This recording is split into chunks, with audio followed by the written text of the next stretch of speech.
Good morning, everyone, and welcome to the Cleanup Crew Incorporated. Before we go round and say hello to these wonderful people around our table today, please stay tuned for the following announcements. First of all, check out our social links. We've got, Bot? Hello? Oh, dear. Hang on, the bot's asleep. The bot's asleep. I'm sure I...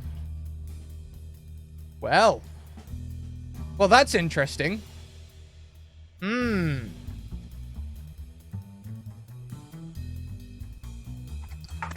try disconnecting and reconnecting the bot, shall we?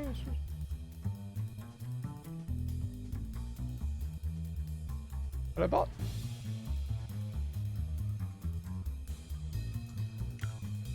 Failure at the first hurdle. Okay, well, that's interesting. We do have a Discord, Twitter, and YouTube, which I'm sure there will be links for very soon. I don't know what's happening with the Streamlabs chatbot today.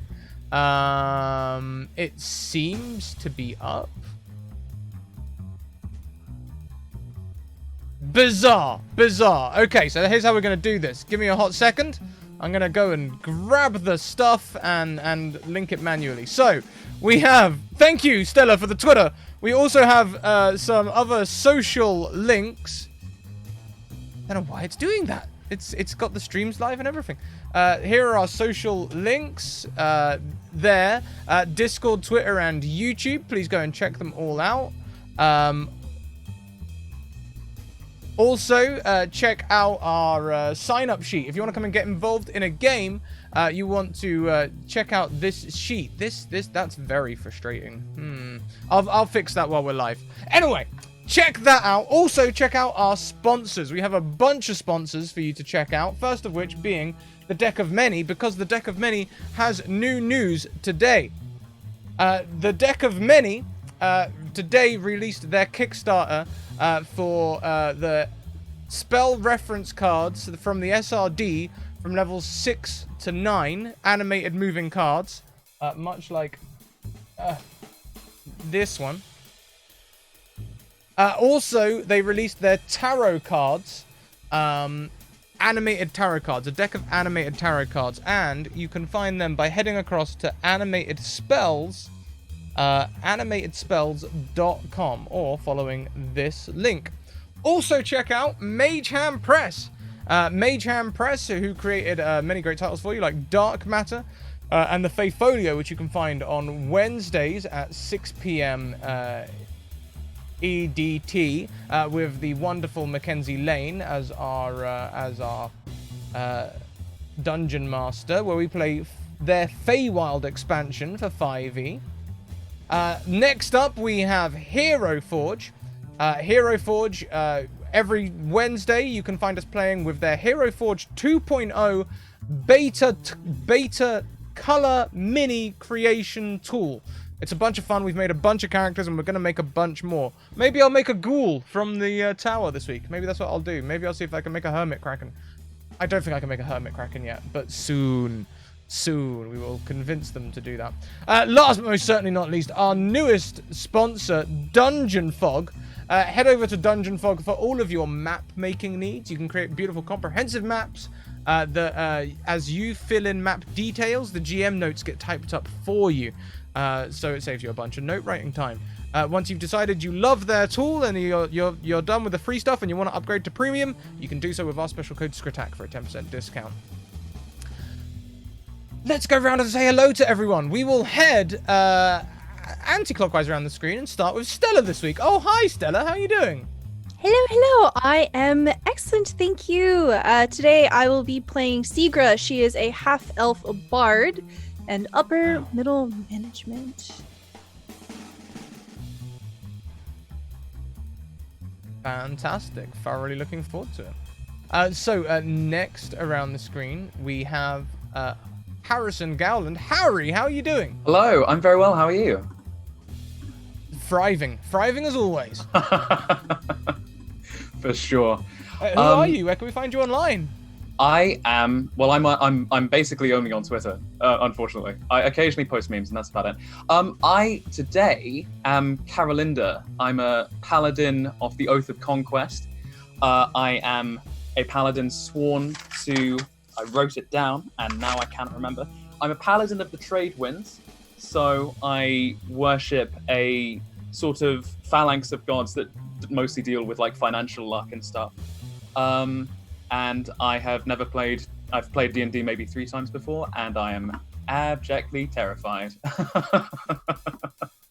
No, I'm good for sure. Yeah, it's great. We're gonna love having you here. This channel is all about new players, and having you only played a few times, that's great. So I want you to feel free to ask questions at any time you have questions. Oh, I 100% will. Fantastic. Oh, the bot's really balked. So it would appear. Interesting. I can type, but the bot can't. How bizarre. Something's really balked with the bot. So, yeah, I've just refreshed the bot token off. I don't know. I'll tell you what I'll do. I'm gonna hack it for now. I'm gonna change the bot to be me. Yeah. Sorry, friends. Tech issues. I thought in my folly that Zoom would be the only thing that I'd have to error check today. Oh my goodness, look at these subs coming in and bits and things. What's happening over here? Yo! I wait for 2 seconds to fix my bot, and you're all spamming me with hype. What's going on? Thank you very much, everyone. There are rewards for starting things like hype trains today. So if you're interested in that, we can certainly do that. If someone, oh wait, I can't do the hype train command yet. We will do though very soon. Hang on. Hold your horses. Which? Hang on. I nearly got hacked recently this year, so I updated all my passwords and made them super unhackable. But like that means there is no chance in hell of me remembering them.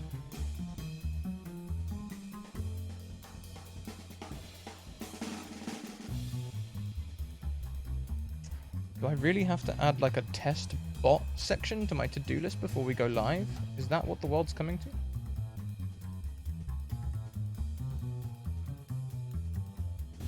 Yes. Can I also be a bot? Can I double up as bot and streamer? No. Sad times are sad. Okay, something's wrong with the bot.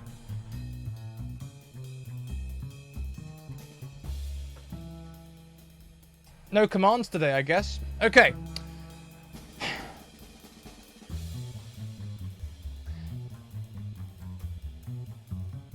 Vexing. Very vexing. Wish I could fix it. Okay. So, last time, on Hey, the cleanup crew. we got halfway through here. We did! Sorry, I got distracted by the bot. I forgot to introduce everyone else. Next around the screen is GW Devon. Thank you very much, Chantal, for reminding me. Hello, everyone. You got Devon here back on the channel. Today I'm playing Kit, half-elf barbarian with an eye for business. What is that business? Well, that's their business. But maybe they'll tell you if they like you enough. You can find me on Twitter, Twitch, pretty much anywhere on the internet at GW Devon or GW Devon_. And it's great to be back, Scrat. It's great to have you back, Devon. Absolutely great to have you back. Lastly, around the screen, we have the wonderful Chantal B. Hey, I'm Chantal B. Reminder of things. I am a streamer, writer, actor. I do a lot of things. At the moment, I post a lot about, not doing my PhD, but eating ice cream instead. Today, I am playing Chicanery, who is a level 3 cleric who worships business. They're a changeling. Sometimes they grow a beard and it just falls out, but sometimes they grow a beard and it sticks around. We never know what's going to happen. It's kind of interesting. I'm gonna... Heh. Wow. Wow. I see how it is. Okay. Okay. I see how it is. Fine. Fix the bot. Okay. So, may I actually say, as I'm going to put all of your links in chat, redo. I could smell it coming. I knew it. Ow! I'm smelling from too far away. Okay. Maybe that's the Zoom so- update. Oh, the Zoom update makes my sense of smell It adds smell. further away. Smell. we now have That smell distant edition. smell of loss. Off log. Okay. Bullshit. Last session, we crawled out of Poop Lake and we went to the lighthouse that was, just over there. That was a few days that way. So we went there. And when we got there, we avoided being exploded by a cluster of explosive arrows, but instead we sent that cluster of explosive arrows out to sea where it, hit a ship and a hermit crabkin, instead decided to take it over as its shell. We then destroyed ghouls, ghosts, one of which was called Patsy McCroin. And we got upstairs, we checked things, we found some stuff. We found stuff that we found some things that are worth coin, but most importantly to chicanery, which is why that's the thing I've written down. We found shoulder pads, or the molds for shoulder pads, and that's really important to chicanery. As we went outside of the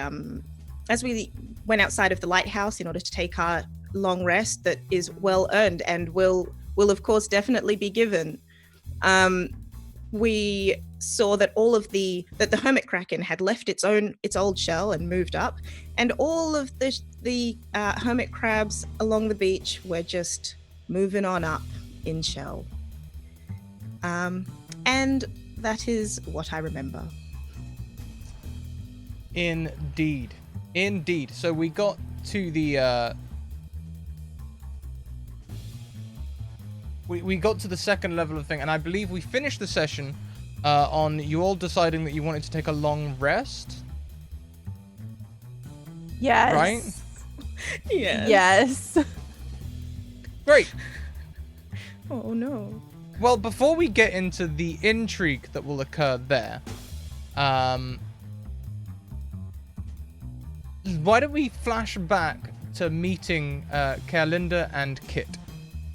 Now, we are a little way off of Neverwinter, so Kerlinda, Kit, you can tell us whereabouts you are on the coast.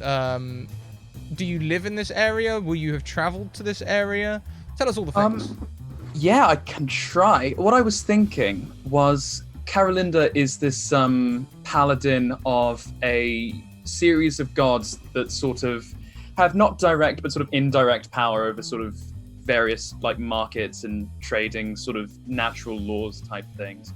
And so as a paladin of that sort of phalanx of gods, my responsibility is to ensure that there's healthy like competition in the economy, I guess. And so I was primarily told by like my particular god that this cleaning crew of some kind is trying to start up against Acquisitions Incorporated. And so my purpose in life now is to assist them in rebalancing the natural forces of national and international finance. So I am on my way to them to pledge allegiance and offer my assistance, essentially, is what I was broadly thinking in the sort of ballpark of ish. And so I'm now essentially, I'm not resident of the area insofar as I'm not really resident of anywhere. I just kind of go from place to place as I'm needed. Really more of a mercenary than a paladin, I suppose, in that respect. But I'm on my way there to say I have a sword and a series of limited paladin spells. How can I be of assistance, basically, is my current strategy. I love that. I love that. Epic. Okay, Done. how about Hell yeah. Devon? Kit is a very free-loving person, and originally Kit was just traveling around the coast, and Acquisitions Incorporated happened to stumble upon Kit's tent and was like, "Hey, we heard you like business, and we have some business that we need taken care of." But the more Kit heard about this business, the more they thought they'd love to take it down, but from the inside. And so Kit started learning about Acquisitions Inc. And then when their boss was talking about this cleanup crew and how they needed somebody to take care of them, Kit was like, "This is the perfect opportunity to swap sides and make sure things get taken care of." Okay. So it sounds then like perhaps this week you aren't like new employees, new adventurers seeking work, but instead contractors that are being perhaps sent from higher ups. I'm definitely down for that, yeah. Like I said, Kit's business is business, but what that business is, well, sometimes it's good, sometimes it's not, but they decide their own fate. So I think the two of you will have been placed together. You would have met in a pub called the Onshore Rig, which is a coastal pub along this coastal path between Neverwinter and Luskan, where you will meet with the proviso that you are to help the Waterdeep / Neverwinter sect of the cleanup crew. I think you will have been contacted by Cryovane's assistant. Cryovane being the ancient white dragon that runs the cleanup crew, of course, as you would know. But I don't think you're necessarily part of the cleanup crew. You're just perhaps regular contractors, and you would receive a sending stone message from a kobold acting as Cryovane's assistant that says, "Activity off the coast, expecting trouble. Please assist cleanup crew. Should be approaching Lighthouse in the next few days." And it would give you the sending stone information to contact them and check in. So rather than... so Chicanery and Seeger, rather than setting up your regular meeting with Edith, I think this one's going to come left field. They're going to contact you. Okay, All right. solid. Look. I'm down for that. Totally fine. Segra is in the middle of sending a sending stone message that is just the letter K. She's about to hit send, and then it starts ringing. And instead of hitting just accept voice, she hits accept video. So it's just like a zoomed in version of her face. And she turns it so that it's a zoomed in version of her face and Chicanery's face. What does Seeger look like? Today, Segra is wearing her... So Segra has long black hair. She is a half elf. She is wearing, I think I said, white leather. She has double shoulder pads that have like a metallic trim around them. So not just one shoulder pad. They're like layers.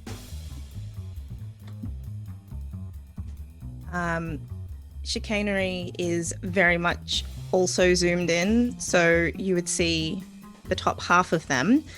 What is visible is that they have a huge, very fluffed afro right now, and they have shoulder pads also. They're probably wearing a suit. It's not necessarily visible from here. They're wearing shoulder pads. Their shoulder pads have racing stripes on them because stripes make them go faster. Of course. Okay. Yes. That's science. Yeah. Love it. Yeah. Stripes fast. And gotta go fast. So yeah, Chicanery is caught entirely off guard and was busy sort of picking something out of their teeth because Seagra wasn't looking. Oh, hello. Hello.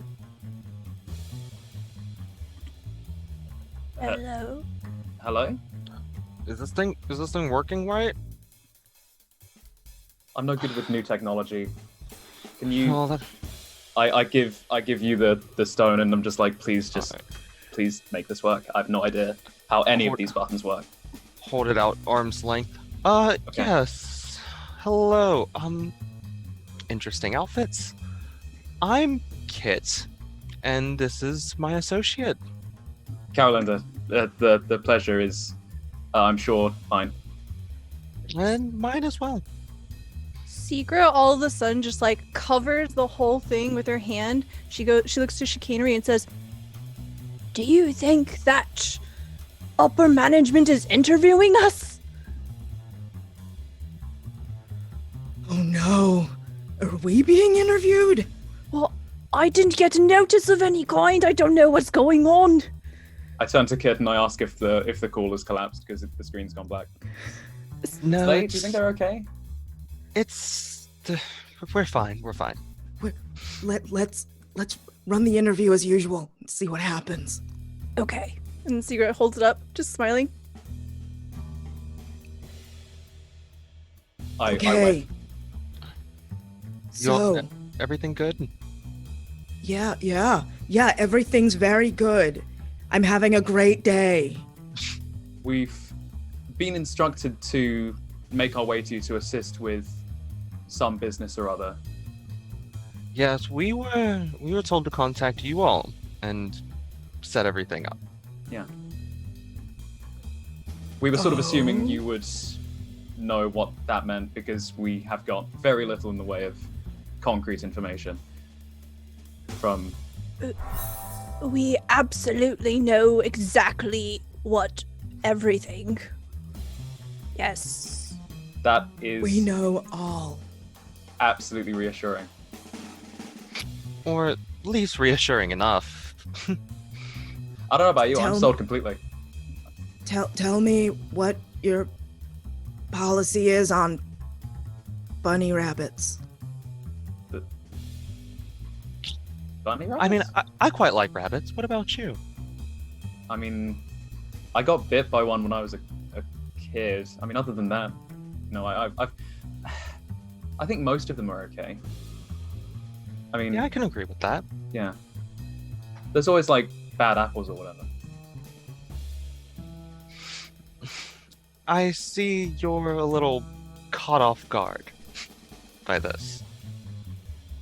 No. We are the avatars of composure. Yes. Okay, maybe what would be easier?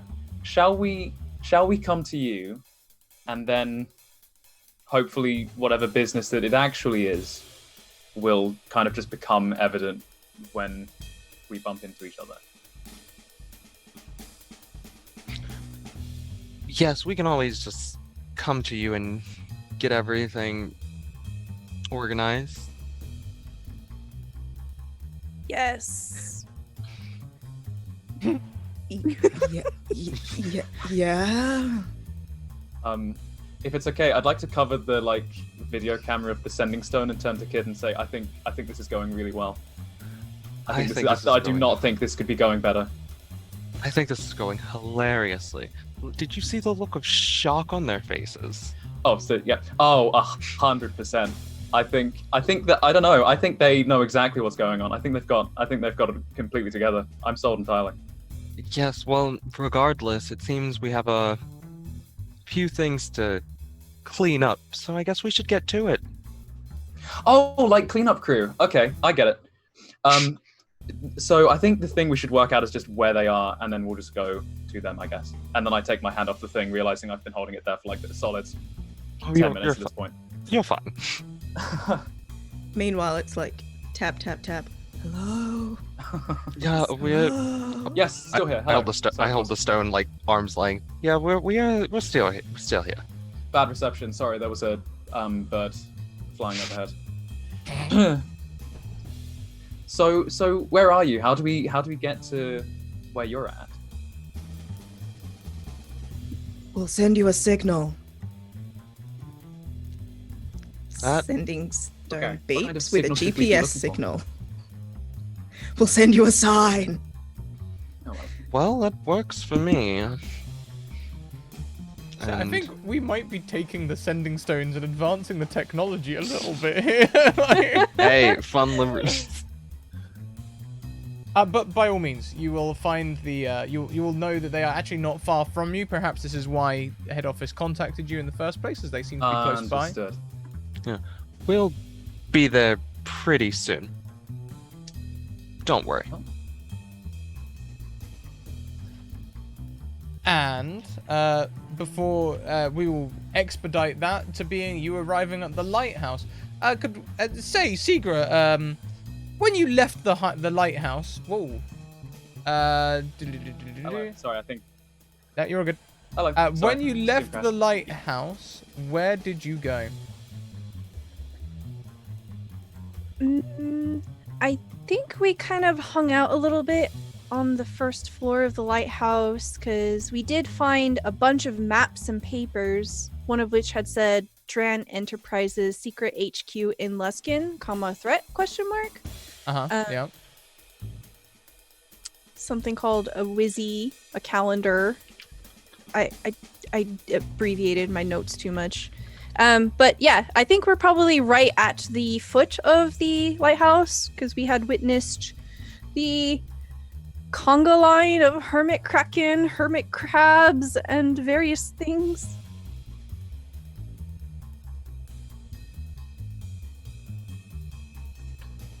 Perhaps we would hold up this piece of paper that says this very unusual words of headquarters. Do you think that we should use this as a clue? Chicanery? Yes. Yes, I do.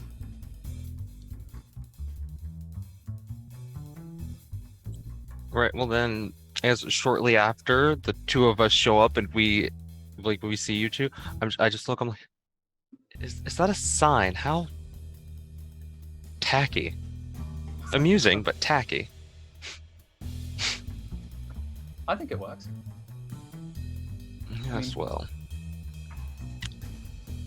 And I want you all to know, Kit is in the literal definition of one of those very slimming yet casual fitting, like nice slacks, like nice shirt, but kind of wild, and hair, like very pale skin, and they're wearing a headband that covers their ears, but they have very long hair that's pulled back through it, that's about shoulder length, and it's kind of a silvery blonde.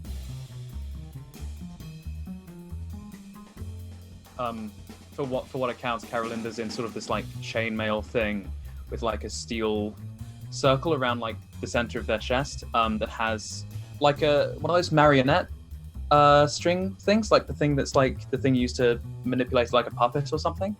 And then they've got a helmet that's obscuring whatever hair they have. Secretly, there is just nothing there, and they just wear a helmet all the time because they have like a sensitivity about it. And just over Kit's shoulder, you see a handle, but you're not exactly sure to what, because it's the rest of whatever it could be is hidden by just a nice silver and black, like, lined cloak. I've been meaning to ask while we're walking, actually, what does that handle do? Oh, it's, weapons. Understood. Vague And but informative. Yeah. And while they're walking, just so you can see it, but so the others can't, they pull the cloak to the side, and you see the blade of a giant frickin' axe. about a 3-foot great axe. I'm scrawny, but I can do well with it. I respect that. No, I read that. Where did you get the axe? My father. Ah. Fair. I stole my sword. Well, I didn't steal it. Okay, steal is a strong word. Appropriate. I like appropriate. Appropriate sounds more legal. Yes.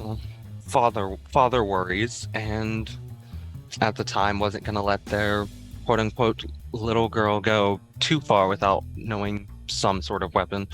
Though I loathe being called a girl. Fair. It sounds so weak at some point or other. I can understand why you would take that view. Nice weather out. Yes. Well, I guess it depends on your perspective. Yes, well, shall we go greet our new associates? Yes, we probably should do that. That we have just kind of left them standing around. That probably, yeah, right. That makes sense. Sivra lowers down the paper and says, "Chicanery, look! In the distance, 2 very fashionable people approaching." Yes. They don't have as many racing stripes, but, they can try. Then... Ahoy there. Hello. How are How's you? he do? I'm good. How are you? Can't complain. The walk was thankfully uneventful. I don't remember if we introduced ourselves to you over the sending stone. I'm Carolinda. I have a sword. And That's Kit's wearing these like fingerless gloves and just extends their hand. Kit, nice to meet you. Chicanery looks at the hand and reveals their mace, which is actually just a tin of mace at their hip. I have mace. Right. And then Kit kind of does that thing where they like their hands out and they swoop it back through their hair. Oh, we're meant to shake hands. Yes. Hello. How do you do? Oh, right. Yeah, understood. Okay. And then I put my hand back. Now, we need to I think it's going really well. get some rest. You two do look tired, to say things the least. I like the racing stripes. Thanks, it makes me go faster. That is Sivra science. will use prestidigitate behind chicanery and make the racing stripes look like they're like on fire. Oh, they glow in the dark?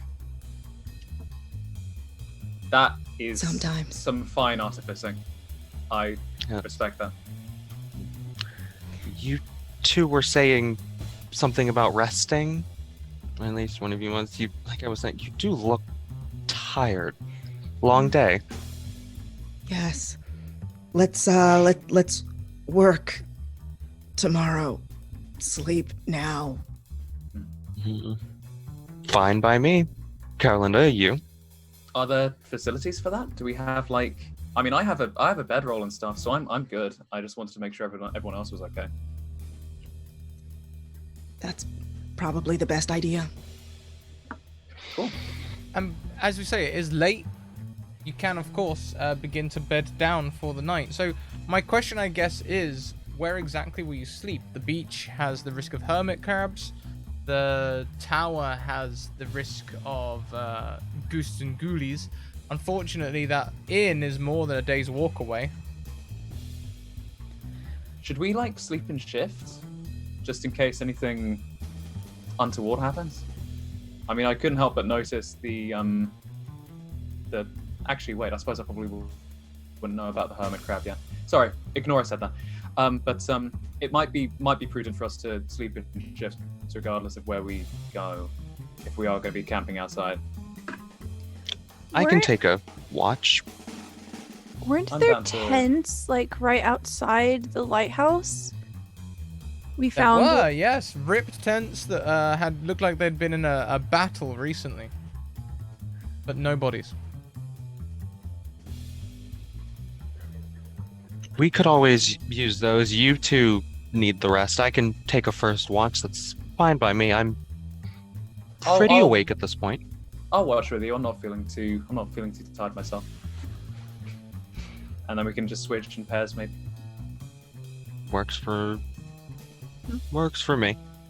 It sounds like a great Cool. plan. Yeah, let's do it. Solid. I love it when a plan comes together. Now that's just good business.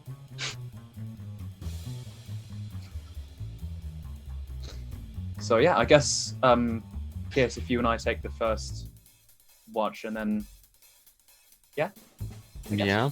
Cool. Okay, solid. Oh, actually, where are we going? I guess we didn't. Are we going to the beach or to the? To the Haunted Stone tents that are outside the lighthouse. Understood. I'll go wherever you guys want to go. I'm fairly easy. Okay, so these like I say, these tents are on the beach. The hermit krakens, you know, they seem dormant. They mostly are looking like rocks and a washed up ship again now. In fact, if you hadn't seen the krakens pouring out of them recently, you may not notice them. Although there is one large tentacle that seems to be sunbathing across some of the other rocks, just peeking out of the ship.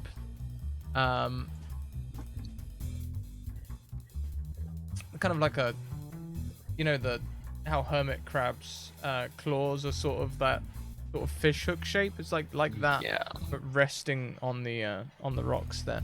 The tents themselves, though, they're on the beach. You found the gold inside them. They are otherwise empty. Did you set someone to do first watch? Yeah, I was under the impression Kit and I would be kind of going first, and then we would maybe switch out for. Yeah, You guys are amenable to that? I'm fine with that. Yes. Solid. All right, sounds like a plan. Okay. I bet this will be completely fine, and nothing will go wrong. Everything's fine. 100%. Good night. Sweet dreams. As Rest sweet as easy. they can be. And as you all take your rest, you can get away into a steady sleep, chicanery and Seagra. Seems great. Everything seems great. Your watch is reasonably boring for the first part of your watch. Until around, let's see, hang on a minute. 3.5 hours later. Specifically, like, actually no, 3 3/4 hours later. So right in the middle of Seager and Chicanery's third sleep cycle. The worst time to wake up, I think. And of course, only giving you a short rest and not a long rest. You see a patrol coming up the beach. They move in a sort of shambling walk into one another, and it doesn't take an expert to spot these creatures are not alive. Kalinda Kit, who has the highest passive perception? Good question. I will. My passive is 12. My passive is a flat 10. No Hey, Linda. chance whatsoever. You are the first to see them. I'm the first to see them. Okay. Wait, Hermit, Fair. there's a- Okay. wait, Kit Hermit, has. I have Kit higher. has 12. I have 10. 12, sorry. Kit, So- you are the first to see them. Got the names wrong way around. Sorry about that. No trouble. Dear. What's wrong? And I kind of point out the shambling watch. I don't want to wake them up, but Yeah. Everyone knows being woken up in the middle of your third sleep cycle is probably the worst time to be it's woken up. terrible. How about I start this one off and you go wake up the other two? Why do you get the easy job? Fine. All right. I'll go wake them up. And as Carolinda's doing that, Kit Kit folds up their headband and like takes it off, and you notice these really pointy elf ears, and they close their eyes and they like roll their fingers into their knuckles, and they take off their cloak, and it's like, this is gonna be fun, and I'm gonna rage. You can rage as a Am bonus I- action, yeah. Am I at a safe distance for you to rage? Just to make sure. I'm gonna get to a safe distance before you do that, if that's fine. Yeah, their barbarian rage. It's not like a normal angry barbarian rage. It's more of one of those like the trembling with excitement sort of things, where they're just like standing there prepping, like cracking their knuckles, like they know this is gonna happen and they're ready for it. They're not like, oh yeah, I'm so angry. They're just very calm and composed. I love that, the gentle simmer. For sure. I guess Carolinda goes to wake up Seeger and Chicanery. I don't know how to broach this topic because I'm not usually very good at this sort of thing, so I'm just going to kind of be as direct as possible. Do I know from what Kit told me that they are not alive? Because Kit pointed them out to me. Would I have like a bead on the fact that they're not alive, or just that they're in immediate danger? Once Kit pointed them out, you would have seen them. There's 6 of them in total, sort of shambling together. Do you know what? As you looked at them, in fact, one of their arms dropped off. That probably would have. Yeah. Yeah. Yeah. God, Yeah. You know Kit's serious when because Kit doesn't really like showing their elven ears, but you know they're serious when the ears come out and like their cloak comes off. Like this is like something's going to happen. Solid. I rate that. Okay, so I guess I just go wake the others and say, hey guys, sorry to interrupt your sleep, but the dead are walking. We should probably get our hustle on a little bit. Sorry. And Seeger, Chicanery, you know when you wake up you're in that deep sleep cycle. Okay? Right in it. REM sleep. Oh. Ow. Sorry. Okay. Sweet. Can I? Okay. If you need a minute to like get your bearings, we can take care of the kind of first wave of them, and then you can join us when you're. There is no minute. Everything works on 6-second cycles. Don't Of you course. know that? You're right. That's how the laws of physics in this world work. Absolutely right. Chicanery takes 6 seconds to go from to I'm fine. Did you say we got a short rest? Short rest, yes. Short rest. Roll that. However, as you are sorting out your hit dice or anything like that, I'm going to leave it to you, as it's at this point, Kit, that they rush you. All right. It looks like perhaps 2 ghouls and 4 zombies rushing up the beach towards you. Can you please roll initiative? Certainly. Can someone track initiative for me? I'm desperately updating the bot in the background, everyone. Yeah, I can. I will get you there. Keep an eye on the. Oh, nice. Oh, are we all rolling initiative, or was it just Kit? Everyone can roll Um, initiative. Everyone. Everyone rolling it. Gotcha. I'm just going to Scrap. focus on Kip to begin with. Yeah. Copy that. Scrap. My initiative came up with the decimals, so just round it down. Oh, yeah, that is for tie breaks. Oh, okay. Yeah. Yeah. So. Yeah, all 21. it is, that decimal should be your dex score. Yes. Oh, okay. So yeah. So 21. 21. Okay, cool. Who do we have going first? Oh my goodness. Amber Gawain, thank you so much for that donation. I think we're going to deck of many our players. We're going to deck of many them. That'll be my choice, definitely. Also, we're at 13 retweets on the cleanup crew tweet that you sent out. I will get very to nice. that. There is a lot going on back here. We will get to that. Thank you very much, Amber.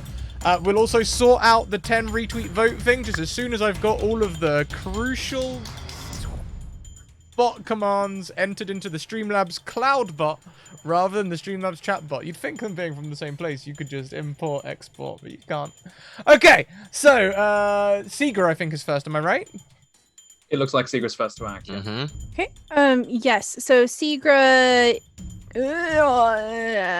gets up, and then will stride out with her rapier.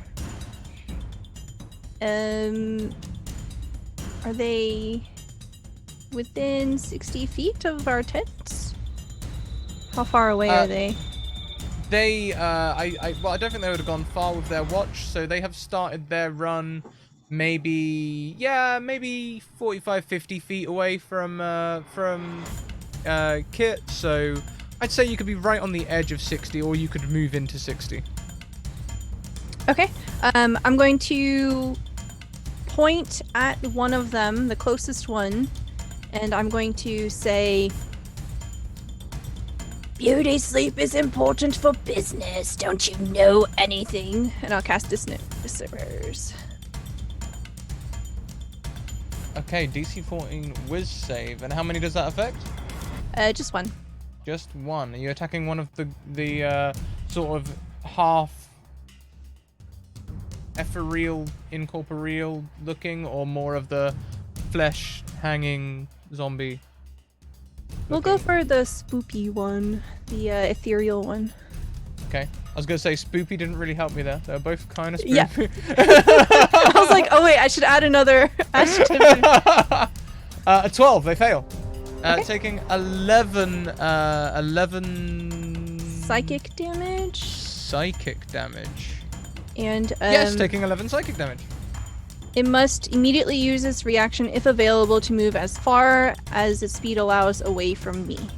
Okay, so it immediately turns about and trots 30 feet away from you, and therefore from Kit as well.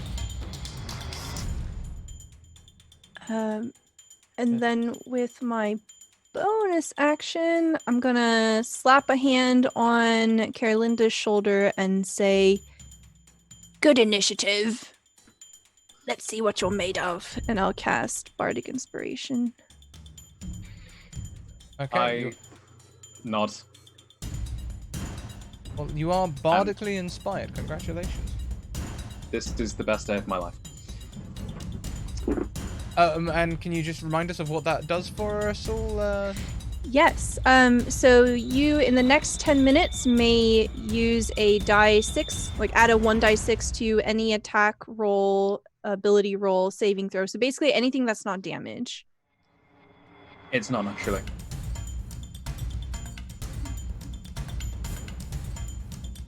Okay, fantastic. Well then, next round, let's go to the next person in the order, who is...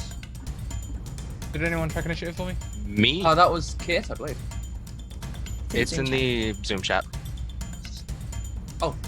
Yeah, if you could just... nice. I'm focusing... Yeah. I'm trying to fix the bot at the same Kit- time. I'm fixing on a million things. Kit- Please just shout out. Kit. Understood. Oh yeah. Gotcha. Kit is a pacer, so I feel like as they would have said Carolinda to get the other two, they kind of would have started pacing up the beach a bit because they saw this. And as you two would have come out of the tent, you would see Kit take this this giant 3-foot axe off their back and start swinging it. And I'm gonna move. And how far would you say any of them are from me? From you, I'd say they're Mhm. about 45, 50 feet, except for the one that was turned to run away, which would be more like 80 feet away now. All right. I'm gonna take my 30 feet of movement and move as close as I can and hold an attack. Okay. So 30 feet towards. Mm-hmm. And what is the condition you're waiting for, that you're holding your attack for? Just for one of them to become in range? The first one to come Just in for range? one of them, the first one to come within range of me. I'm going to swing my great axe at it. I love that. I absolutely love that. Okay. Next. Chicanery. is me. I am going to. Chicanery? Yes. I'm gonna get out of the tent, crawl closer to them. Well, stand up first, and get closer to them. And I'm going to hold. No, I'm going to try to toll the dead. I don't know if it will work, but I'm going to give it a go on one of the ghouls. Okay. And that is a wisdom save, wisdom 13 save. Wisdom 13 save on the other ghoul then, the other ghoul in the party, or the one that's run the long distance? I'll go the one in the party. The one in the party, got it. Does a 10 succeed? Okay. No. Okay. It hasn't taken any damage, right? It hasn't taken It any has. damage yet. No, Okay, you went for the other one, the one that hadn't run away. So no damage yet. Got it. Does it work? What kind of damage is it? Necrotic. Necrotic.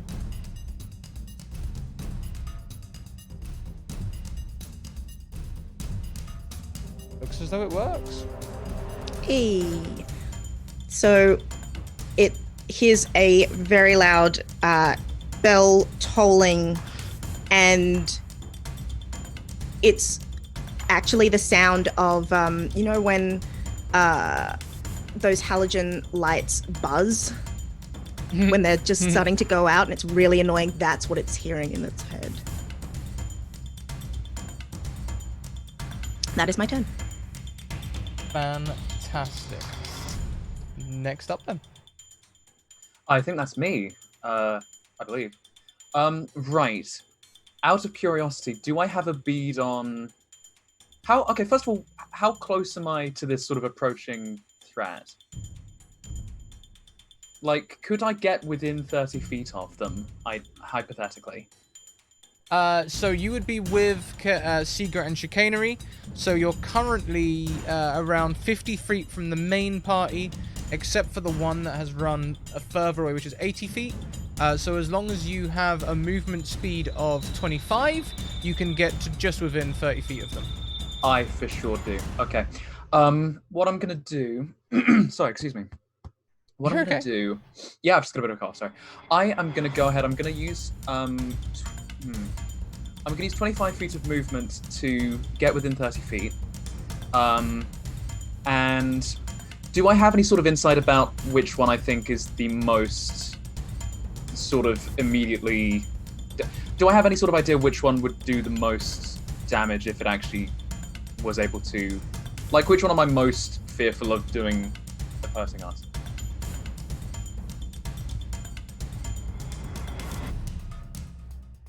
So it's difficult to say. Mhm. Difficult to say. It's difficult to tell. What I can tell you is that as the party are lumbering towards you, as they've broken into this run, as they're moving at maximum speed, it looks like the ghoul is moving faster than the zombies. Okay. What I will do then, I would like to cast Compelled Duel on the one that's running the fastest. They have to succeed on a Wisdom 14 saving throw, and if they fail, they have to attack. It gets disadvantage on attack rolls against anyone except me, and every time it tries to move to a space more than 30 feet away from me, it has to make a Wisdom save or it doesn't move. And that spell ends if I attack anyone else or cast a spell that targets a hostile creature other than them, I think. And you're casting that on the ghoul. I'm casting that on the ghoul, yes. They have to get a 14 wisdom save or... I had to save one eventually. That was going to be 3 wisdom save failures in a row otherwise. Unfortunately, they have beaten your DC. What happens on a fail? No problem. Nothing. They carry on doing what they were doing. That's not a problem. That's a bonus action, so I can... Okay. What I'll try instead is I will... Okay, I'm going to try... I should not burn two of my 3 spell slots in the first turn, but I'm going to anyway. I'm going to use my action to cast Command on the same ghoul The spell save is the same, but if they fail, I'm going to tell them to run away or to flee using one word. Okay. So, let's have a look here. Wisdom again, right? Wisdom again, yeah. Same DC, 14. Same DC. They fail. Yes! 11. Excellent. So they are now obligated to follow that command for their next turn. So on their next turn, they would have to flee as I command. Okay. And that's my turn, I think. So they, yeah, the creature seems to obey. It seems to stop. Hell yeah. And there we go. So I believe Hell then yeah. that's been everyone, right? So now it's zombie, ghoul, ghoul. Zombie, ghoul, ghoul, zombie, zombie, zombie. It says in the Zoom chat. Okay. So, we'll do the zombies all together first. I'm just going to do all my turn last then, since there's no break between us. I'll just do them all as I see fit. So the 4 zombies are going to rush forward first. Unfortunately, our dear zombie friends only have a speed of 20 feet. So they are lumbering towards you, Kit, and it's very menacing and terrifying as they lumber towards you. But they are dashing, which makes them seem a little bit more like the zombies from The Mummy. There aren't any walls around for me to make them run on, but if there were, I would, so you can keep that in mind. They are running towards you, the full speed of 40 feet. They are 5-10 feet from you by the time their turn ends. The ghoul on its turn turns and flees. It runs in the opposite direction using its dash action to move away, moving a full 110 feet from the party now. And the other... Does the other one get... do either of the ghouls get a wisdom save on their turn? That's a good question. I think that the command spell only works for the one turn, so after this turn, they cease to be under the... Okay. I believe they cease to be under the effect of my spell Okay. after the end of their turn. So that's that one. That one moves So 110 feet away. Then how about Seegra's thing?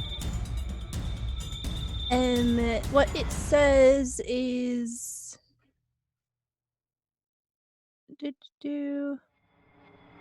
I think it's just that one time. Just that one It's time. not like a constant effect or anything. Yeah. Okay, so this is how this is what the ghoul's going to do. Then the ghoul is going to have moved its 30 feet away and then stop. The head moves first, then the body follows, and it's going to start floating back towards you as it too dashes.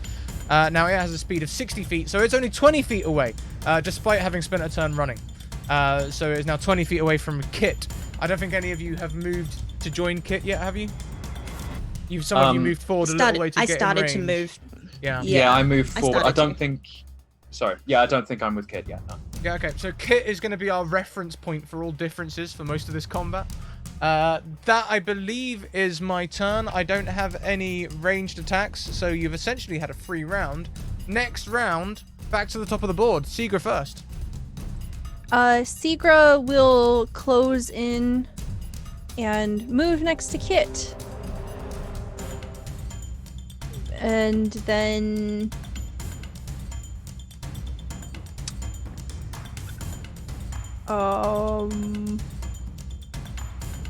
cast Dissonant Whispers again at the same one. Okay. DC That's 14. Come on. Come on. Here we go. Come on. Here! What does it do on a fail? Half damage. It had to beat a 14. It beat it. So it's half damage, right? yes. Yeah. Yep. Okay, so it takes further damage, but this time you see it as its like eyes are focused on you, Seegra. You see the wash over it as its skin moves, but its eyes stay locked on you. Not with any sort of expression, just very locked. Very intent. Like you. Anyway. That will be my turn. Fantastic.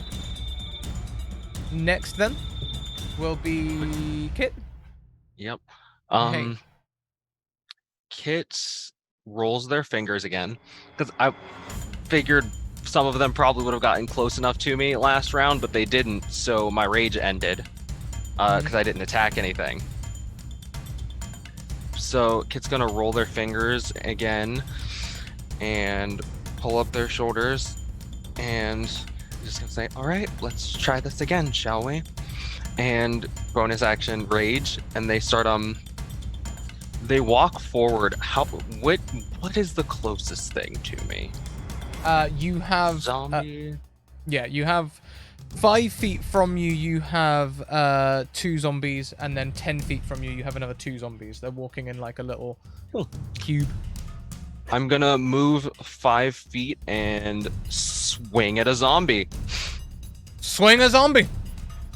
Zombies.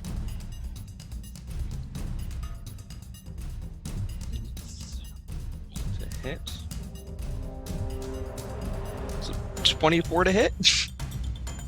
Oof. Okay, yeah, that sounds like it's gonna work. Sounds like it's gonna work. Sure. Roll me some damage. 5 damage. Okay. 5 slashing. 7 slashing. I'm raging, so it's +2 to the raging. damage. Okay, so we're gonna affectionately name this zombie number 1. Takes 7 slashing damage. Is there anything else you'd like to do on your turn? Nope, that's everything. And also, while I'm raging, I'm resistant to all damage that's not psychic. Resistant to all damage, not psychic. Oh, bear totem. Nice. Nice.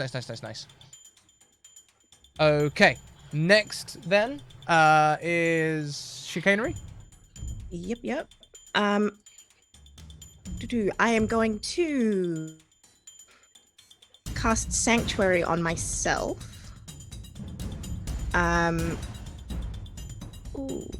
Yeah, which means that until the spell ends, hang on, I'll see if I can pop that up. Until the spell ends, anyone that attacks me has to make a wisdom saving throw first.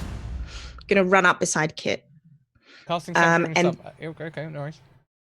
Yep, and then Toll the Dead on someone harmed. Toll the dead on someone harmed. Okay. Yeah. The zombie at the front has been harmed. Then I will Toll the Dead on them. That is a wisdom save, please. Wisdom save. Oh boy, what's the DC? 13. What? No. The zombie shrugs off your blow, caring not for your damage. Does anything happen on a fail? No. It's a cantrip. Okay. But I'm now standing beside Kit. Fantastic. So you now are making almost the beginnings of a phalanx. Next up must be one of you 4, Kalinda. Yeah, that's me. So what I'd like to do, am I able to get within striking range of an enemy in this turn on like a speed of 30? Preferably someone who is speed of 30. Yeah. Yeah, 30, yes, 30, yeah. Solid. Okay. I'd like to use a bonus action to burn my last spell slot. And I'd like to cast Thunderous Smite, which means that on the first time I do a melee weapon attack, which will be the next thing I do this turn, ideally. My weapon will ring with thunder, do an additional 2d6 of thunder damage, and additionally, they have to succeed on a strength save of 14 or be knocked 10 feet away from me and knocked prone. So I cast Thunderous Smite on my longsword, the Sword of Liberty, and I draw it and would just like to go ham on whichever enemy is nearest to me. Okay, so you can get up close. There, I think at this point, so chicanery, would you, like, as the 2 zombies are coming forward, would you be standing next to Kit to face them directly? Or would you have been, like, slightly offset one way or the other? Getting amongst it. Okay, so right in the middle. So if there's a couple of them, yeah. Okay, so you can take either the left or the right and attack. I think we'll say that, just to make things easy, on the left is the one that's already damaged. On the right is a fresh zombie. I'll go on the right and see if I can kind of thin out the spread a little bit. Okay, yeah, spread out that damage, Let love me it. See if I can figure out how to do attack rolls with D&D Beyond. Let me give that a try. So I'm rolling an attack with my longsword. Did that do anything? That rolled damage. You want to Okay, hit on apologies. the left in your actions. You want to hit the picture of the little sword. It should show up with a red dice. Understood. Apologies, I'm on it. Let's see, attack. See, okay. Unarmed strike. Always want to do that. If you can't see your actions, you need to head into equipment and equip your weapons. Very important. Understood. Equip your equipment Gotcha. before you head into battle.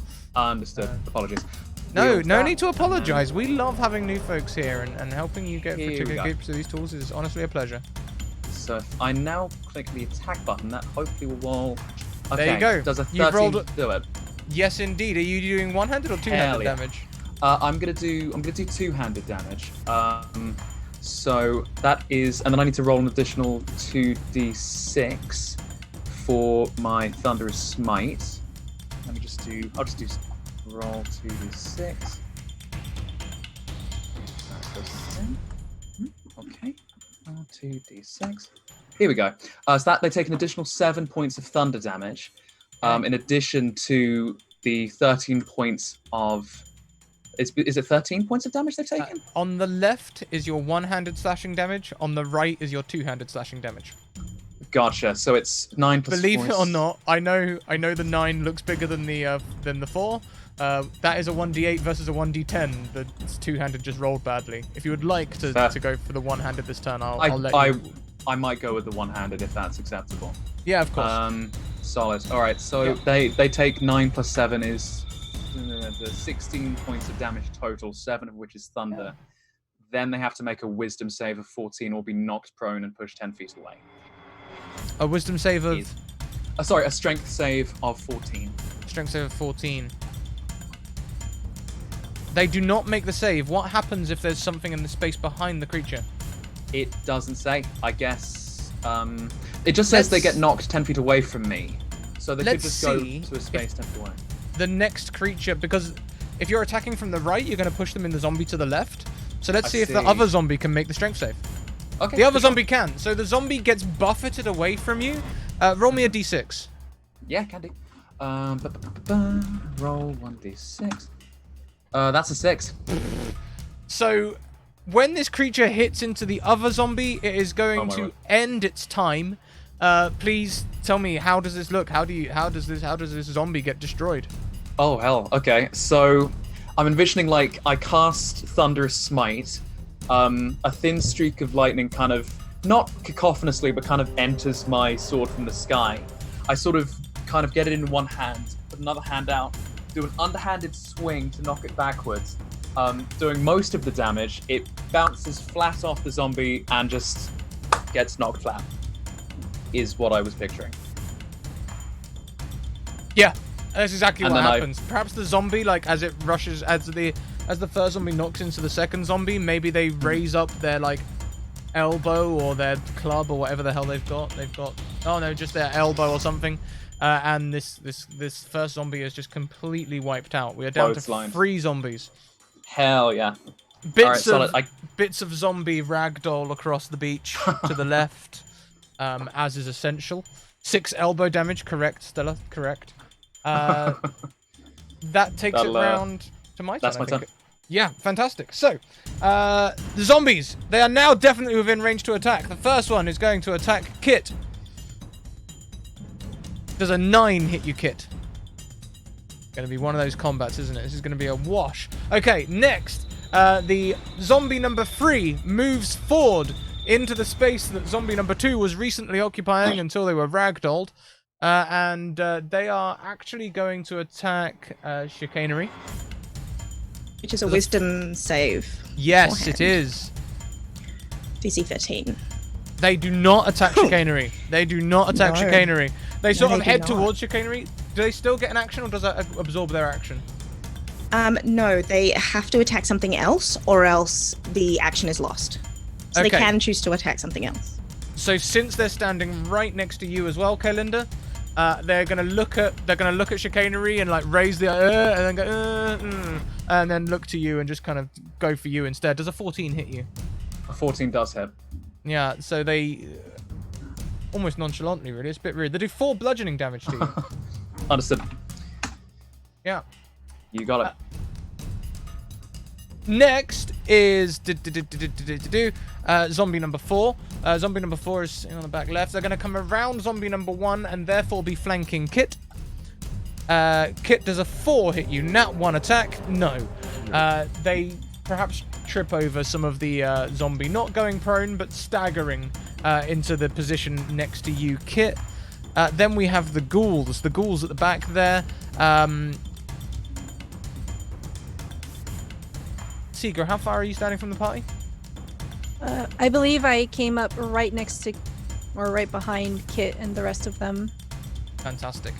Fantastic. In that case, I believe you are within range, because Kit moved forward 5, so you'd be standing where Kit was. Yeah, you're in range of the ghoul. The ghoul that has its eyes on you is going to come around the other, or well, through the other zombies. They can, you know, they've got that thing where they can move through people, which is nice. And they're going to use their claws first, I believe. Does a 13 hit you? Meets beats. I'm just going to roll that again so we don't get any critical damage. Okay. Take 8 slashing damage and then please make me a DC 10 Constitution saving throw. Oh no, not this again. Yeah, this again. Oh, you'll see Seegra freeze up. As they are paralyzed. Last ghoul is 110 feet away. It's going to dash back, moving a total of 60 feet. It's 50 feet away from the back of the party, so 55 feet away from the 2 of you at the front. Back to the top of the round.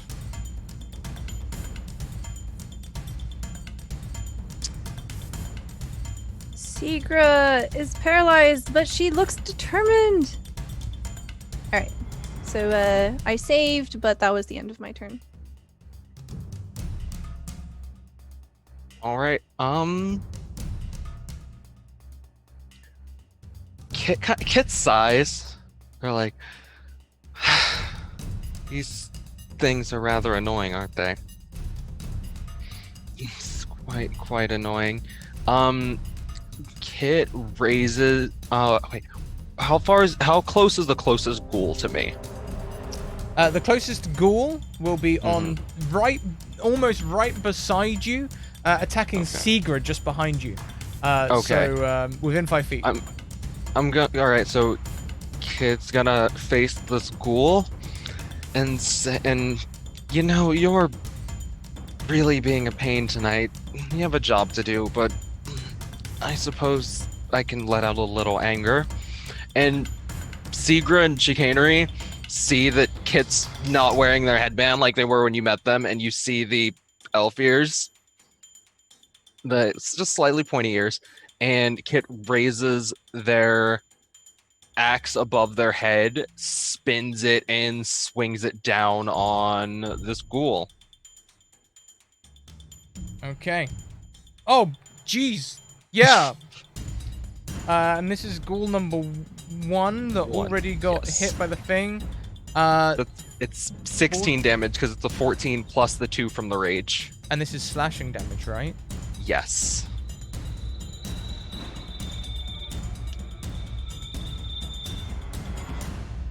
Well, what do you know? How do you kill the ghoul? Okay. Kit's just spinning it's a 2-handed axe, so they're spinning the axe above their head, and they're like, I guess I can let out some anger, and then they grip it and then just bring it down like a cross slash, and then just slash right through the skull. Fantastic. Yeah, the ghoul, your axe seems to pass through them at first, doing no damage. And then after a moment, you see their body sort of slide into 2 as the 2 parts of ghoul land to the ground. Seemingly for real, but also sliced in 2. And Kit's just gonna look around and say, all right, who's next? And that's my turn. I love that. Love that, love that, love that. Also, we have hit 10 retweets. I believe I've hit the bot. I've fixed the bot. And we do have some rolls coming as well. So I will get the Wild Magic Surges coming very shortly.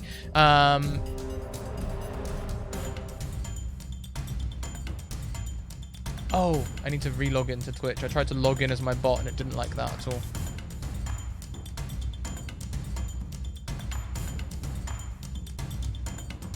Okay, so, I've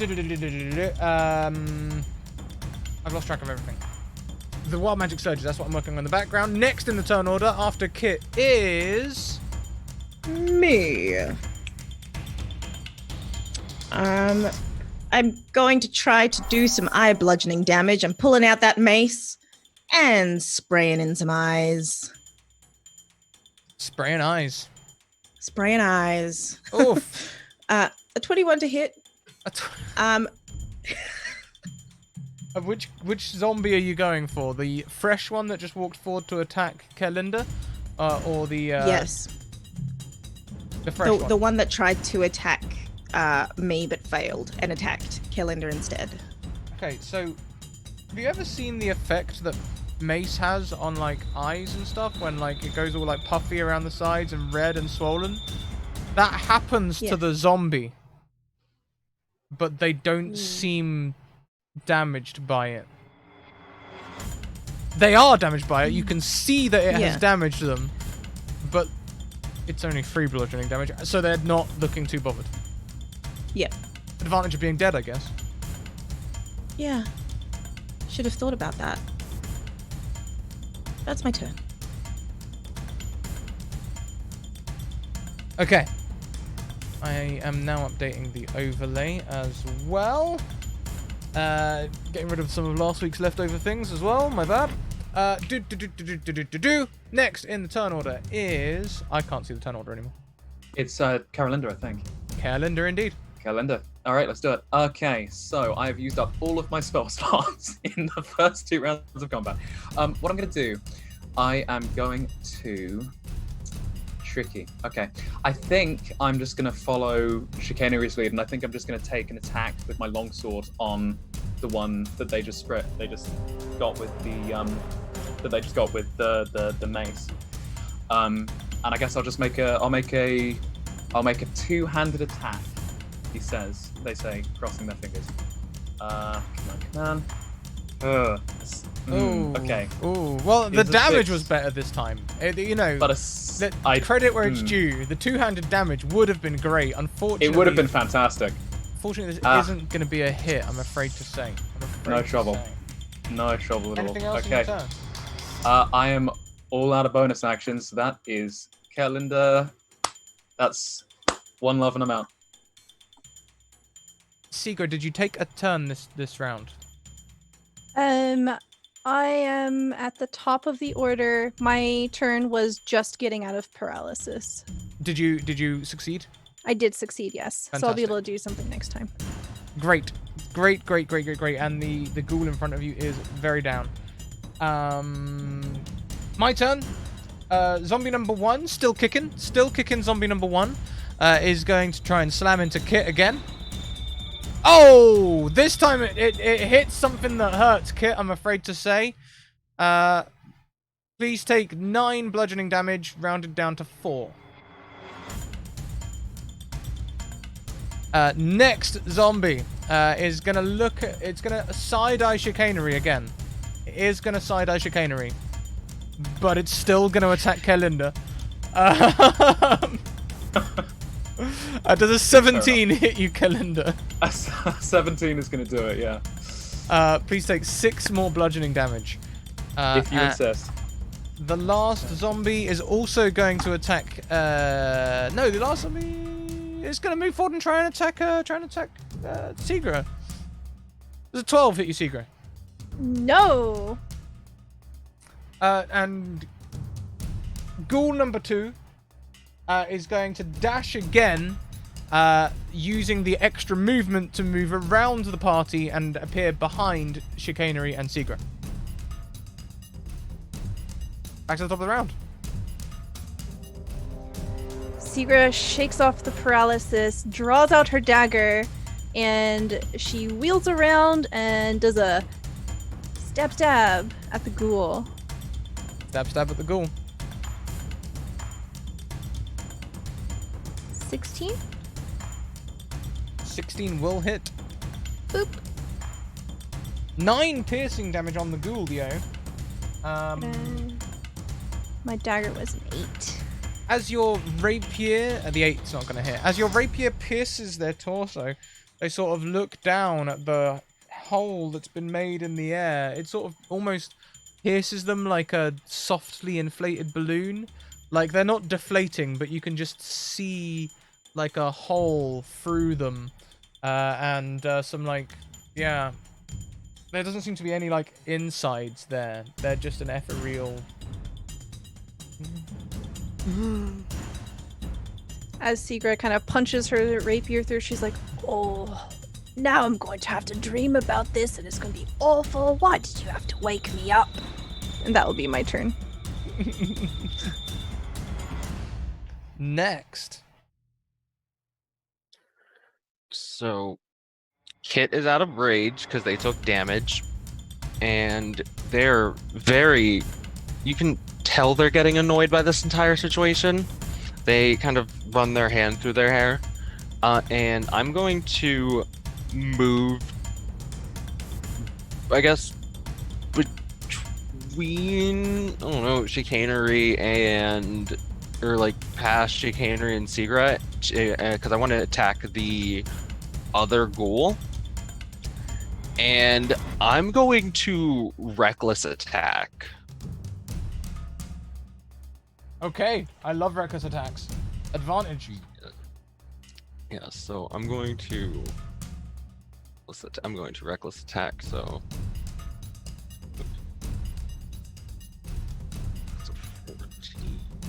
a 14 and a 19.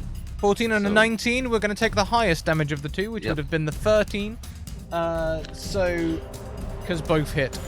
So I Both, feel like okay. to make your advantage feel worthwhile, we should take the highest damage of the two. It should be +2. Getting Uh, hit means that you maintain your rage, doesn't it? Does it? Rather, your- rather your than rage- losing your rage. Your rage ends early if you're knocked unconscious, or if your turn ends and you haven't attacked a hostile creature since your last turn, or taken damage since then. But you You did take hit damage. with your. I got a critical hit. You I also took- hit. But I took I took the 4 damage from the zombie. Yeah. So that would have ended. No, No, the that rage would maintains maintain. because you attacked. Oh, that would maintain my because rage? you got hit. Yeah. Oh, Yeah, okay. that keeps it. Oh, I read So you that get your wrong. +2. Okay, Yeah, so yeah, that's 15 damage to the pool then. And is that on the zombie that you'd already damaged before? On the can I reach the ghoul? Or, What size like, creature if are it- you? Medium. Do you have any abilities that would let you move through? Like gnomes have like the move through. Nope. friendly All right, spaces. then it's gonna be at the zombie attack Okay. before. All right. Yeah, I've deliberately boxed you all in. Okay. All right, then yeah, the other zombie. Yeah, the zombie. How do you Mhm. obliterate this zombie?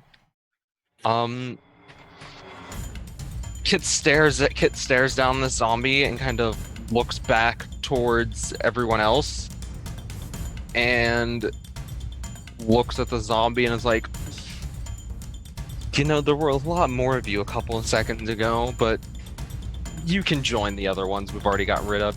And and the axe is kind of like down, just picks it up and baseball swings it just right across its head and just like decapitates it. The head rolls, perhaps bouncing off the zombie.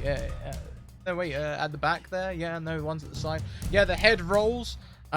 You now have created a bit of an outlet on this box of monsters. This is you've killed this zombie. The zombie falls to the ground, headless. And I want to use. I want to move so I could get as. Where's Carolinda in comparison to me?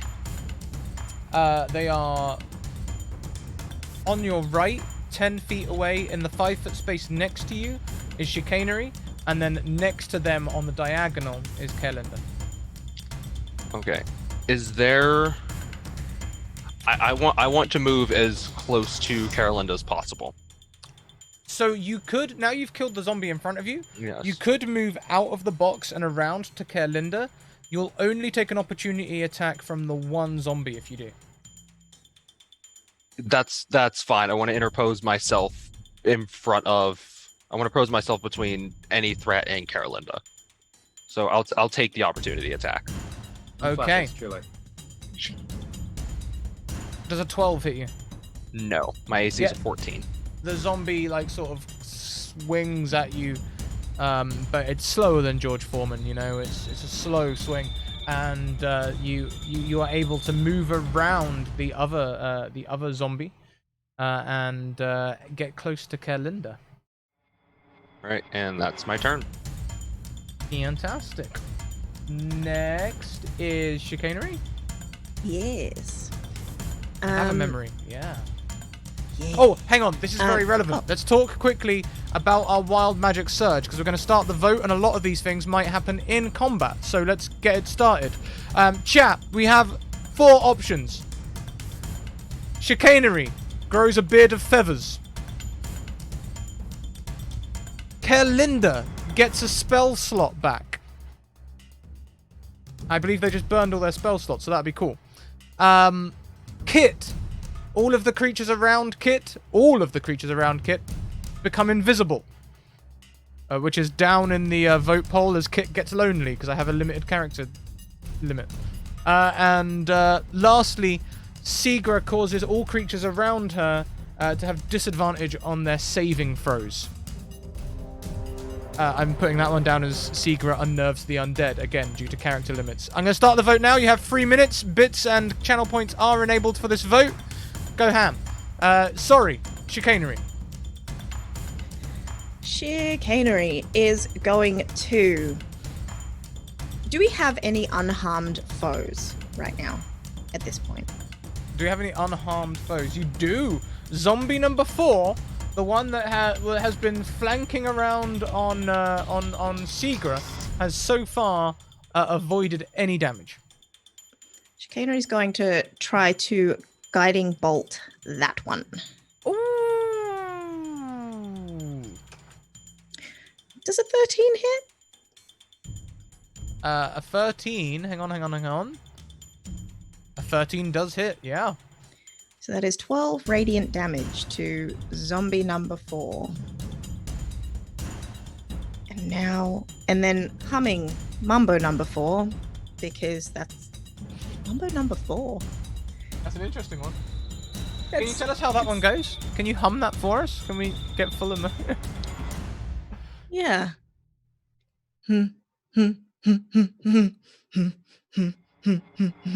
1, 2, 3, 4. I love it. Carry on. And fuck it, have an inspiration for that. I'm giving you a free advantage. Thank you, Chantal. And that's the end of Chicanery.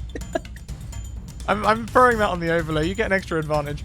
Okay, next in the turn order then is Kerlinda. Howdy. Okay. Right. I'm cheesed off that last attack missed.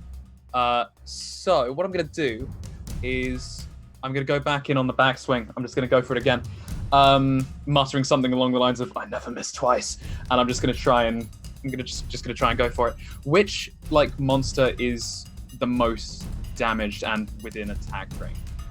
Oh, good question. The monster that is most damage within your attack range. I'm happy to move and take opportunity attacks if I have to move to attack. You don't have to take opportunity attacks, I don't think, or would you? Hang on. See now, the zombie on you has only taken a small amount of damage. You can see it's got the mace. Right. Yeah. The other zombie on the other side of the combat altogether has taken more damage. The ghoul to your left has taken the most damage, but if you move towards it, you will take an opportunity attack from the zombie standing in front of you. Understood. I'm gonna go ahead and I'm gonna try again because one that's coming for me, and I'm not really a fan. Okay, so I'm gonna go ahead sorry. and I'm gonna do another. You froze up for a second there. Can you just... repeat Apologies. that? You got it. I'm gonna go for the mace zombie again. I'm gonna go for a two-handed swing. Two-handed swing. Okay, we got Okay. this. All right. This time for realsies. Here we go. 16. Okay. 16. Is that? Will that do it? 16. Yeah, a 16 hits. 16 hits. Hell yeah. A 16 hits, you do 11 points of damage, Hell yeah. making that the most damaged zombie. The most damaged zombie. The zombie looks worse now than the other one. Maybe you hack a limb off, Hell yeah. or something. I say hack a limb off. It's not quite as, it's not quite the same when they're a zombie, really, is it? You just kind of knock it and it kind of drops off. So an arm falls off the zombie. Yeah. Anything else on your turn?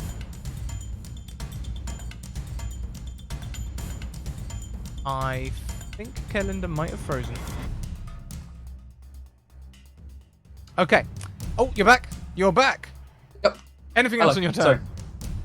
Oh no, that's my turn. I think that's my turn. I don't have any bonus actions, so I don't think I. Yeah, I'm all. That's me done. Yeah.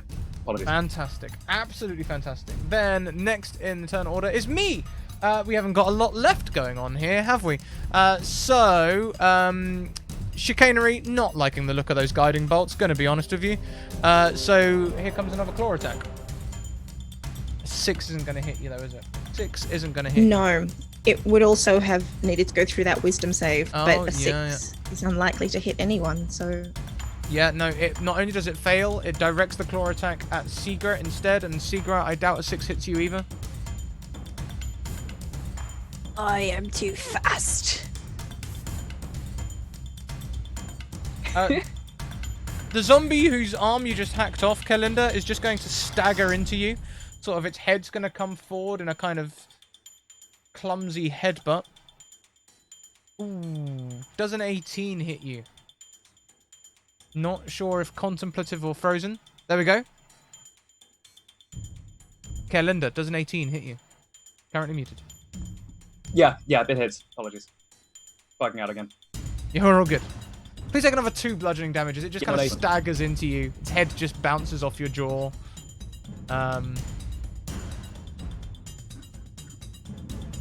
Yeah, just a little boof.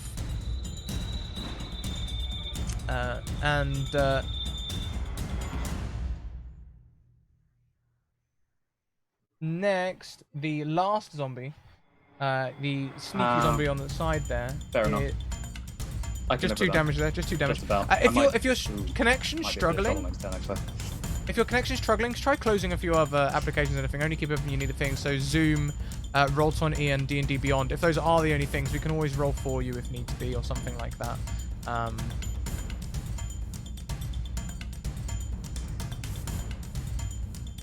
Standing next to Seagra, the sneaky zombie that just got guiding bolted, is going to try and slam into Seagra. Does a 9 hit you, Seagra? No. Where are my rolls? What's all this? Okay, so we go into the last round of combat, and also we remember our poll. It would seem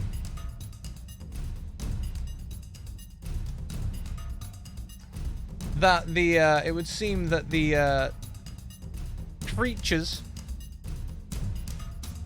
have disadvantage on their saving throws all of a sudden, as all around Seagra, I think, do you know,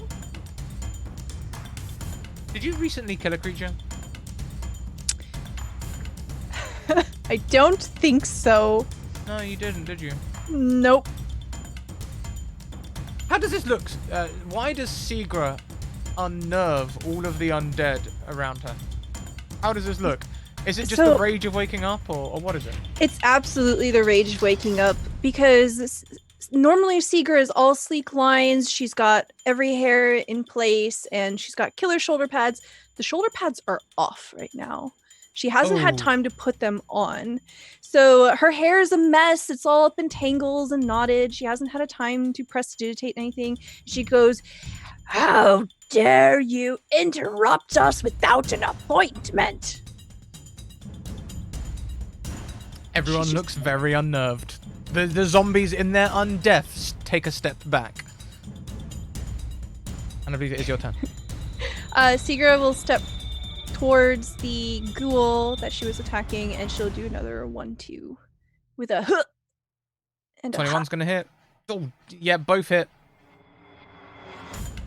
That's 8 damage total, please. How does this happen? She'll do like that whole like fancy like bring them in at the same time and skewer from both sides. So it's like a zombie head kebab. Yeah. Yeah, and I think, this might be part of the unnerving for the other creatures. If this is a part of your wake-up rage, yeah. I'll remind you all that you do have advantages. Our regular characters have some nat 20s left over from last week, and so far Kit has been donated an advantage this week as well. So, next in the turn order, funnily enough, is Kit. Hello. Kit's gonna just go up to the closest zombie and swing at it. Like,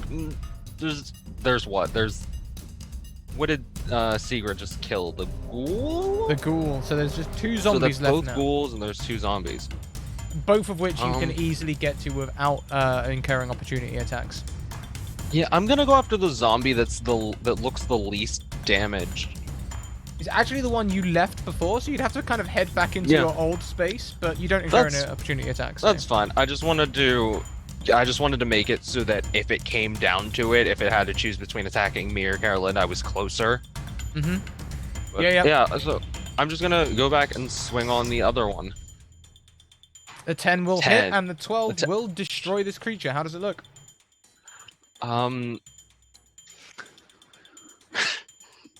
You know how you ever seen Happy Gilmore? Yeah. The Adam Sandler movie with the golf one?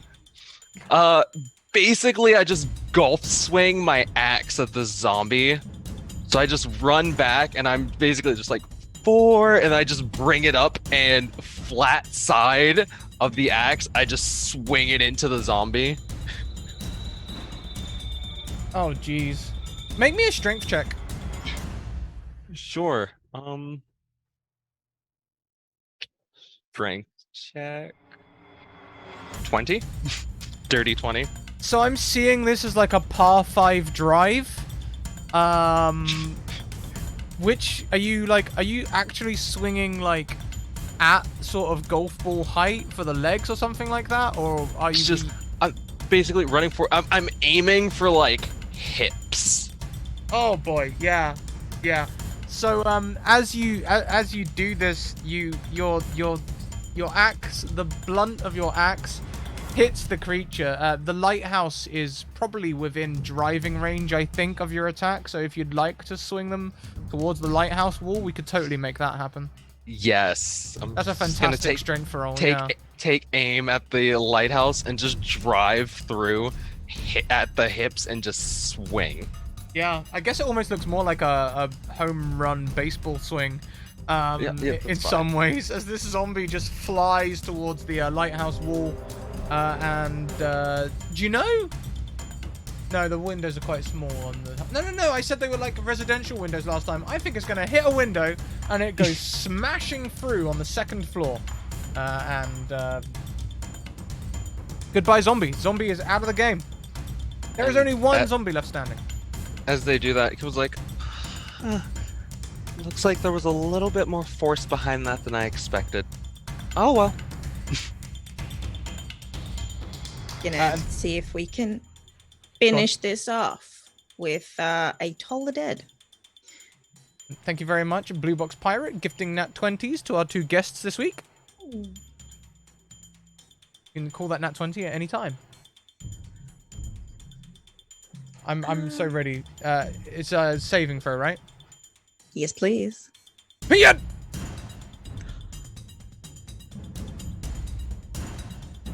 Chicanery's mad.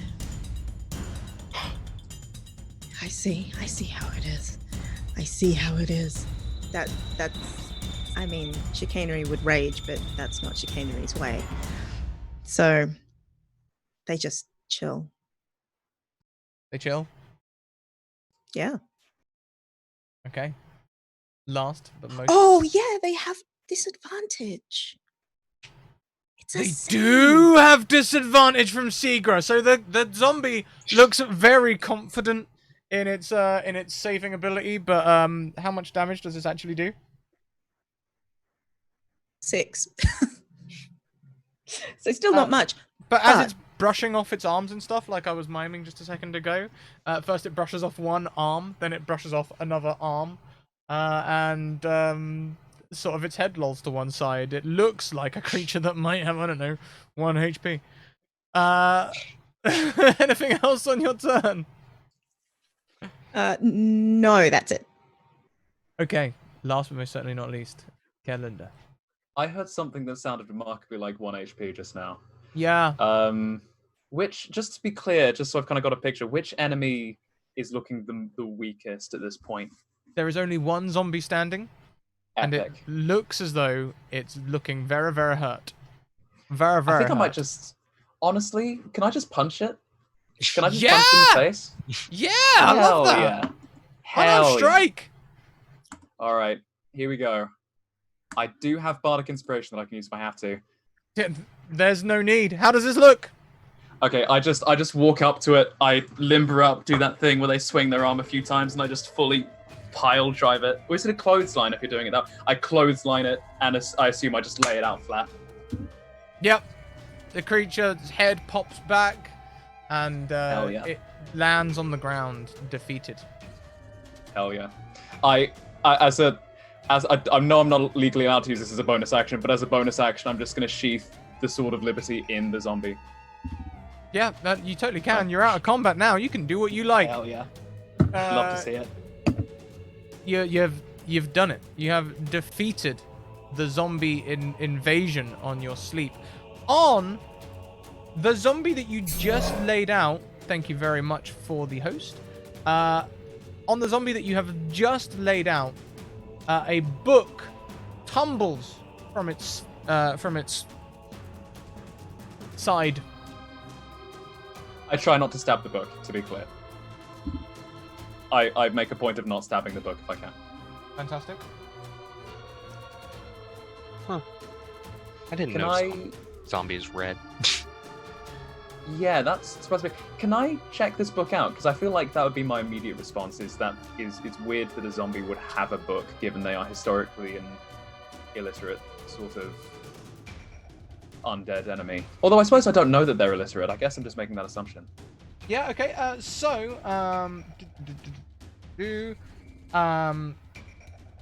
you find the diary of,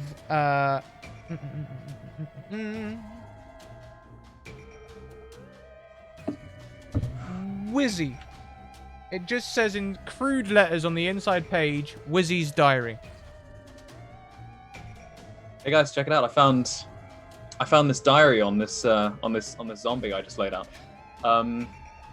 Belongs to a Wizzy character. Yeah, second page, member of the Order of the Stout Half Pint. And all of these zombies were halflings as well, by the way. Understood. Just to So put in member context.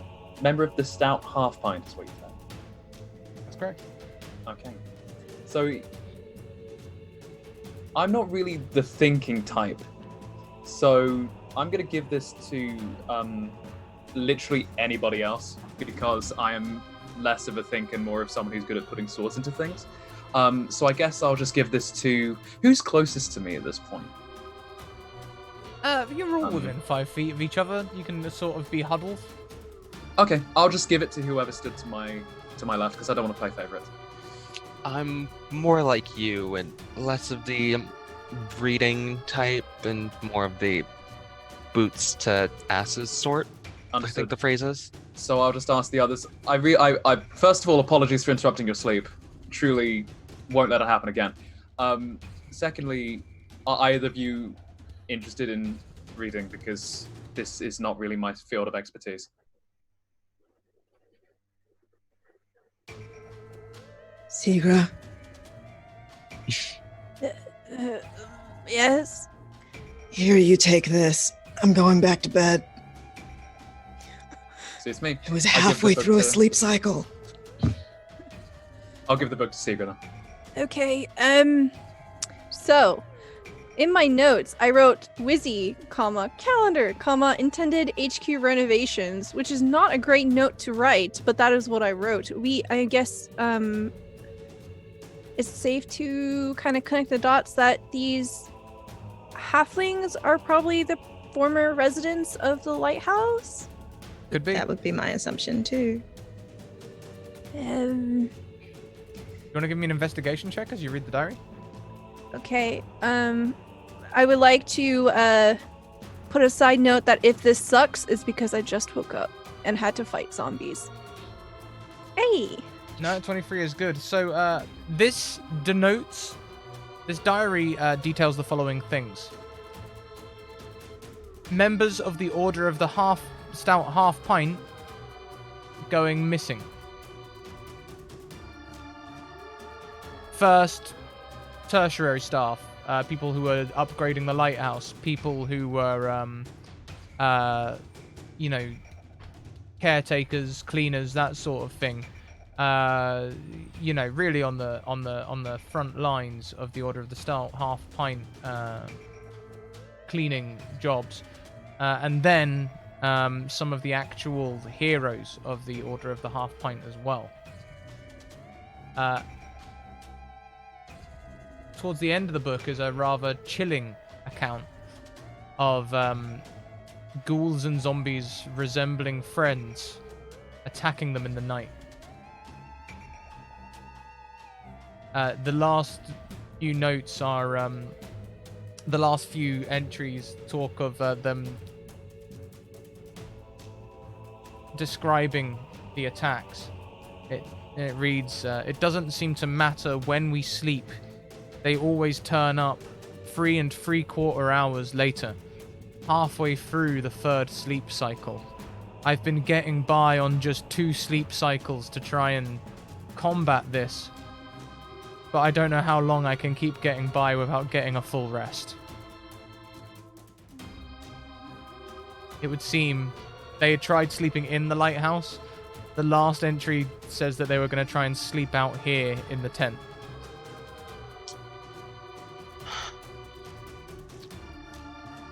Friends become enemies, and enemies turn into more enemies, it seems. At least we know who these tents belong to now, though I do say I did a rather messy job of taking care of them, and Kit's kind of just wiping their axe in the sand. Yeah, I guess we probably aren't gonna be returning these tents to their owners anytime in the medium to long future. I guess I'll take the sort of liberty out now that I'm done doing that unnecessary grandiose gesture and just sort of clean the viscera off of it. Well, this is not entirely what I think we had in mind when we turned up, but on the plus side, maybe we have a lead? Question mark?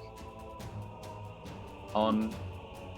And with that Scooby-Doo line, we have a lead. That's all we're going to take our 5-minute break. We are going to take a break, everyone.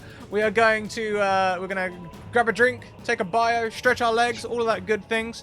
You should do the same, especially if you've been with us since the beginning. Believe it or not, we've been streaming for nearly 2 hours. Combat, huh? Bang. Makes time fly. We'll be right back. We'll see you very shortly.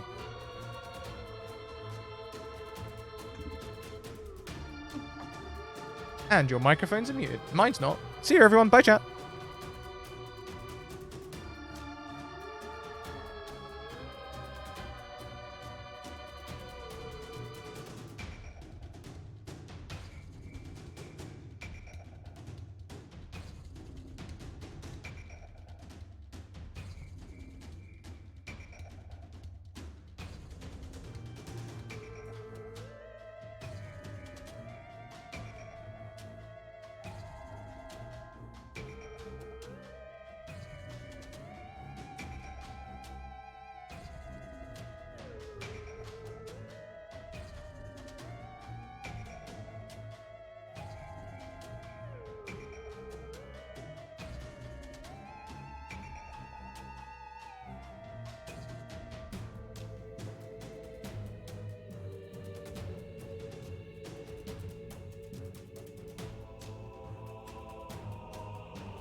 Oh, hi everyone. Welcome back. I hope you had a fantastic break. We certainly did. Now, as I recall, we had a donation very recently from our friend Amber Gawain, which means, on top of all that lovely combat, we have a deck of many to roll. So we're going to go around the screen in the opposite direction this time. We'll start with Chantel.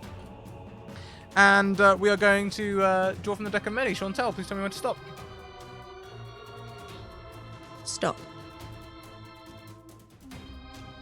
Ooh. Devon?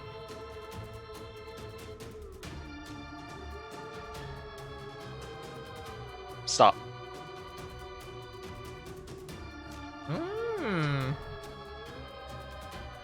Harry? Stop.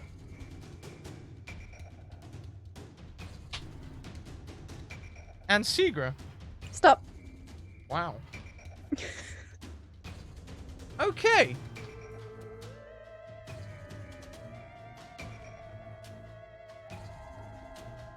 Welly, well, indeed. Okay, hang on a second. Let me just refresh my memory on one of them as soon as I re-find the book. What do I do with the book?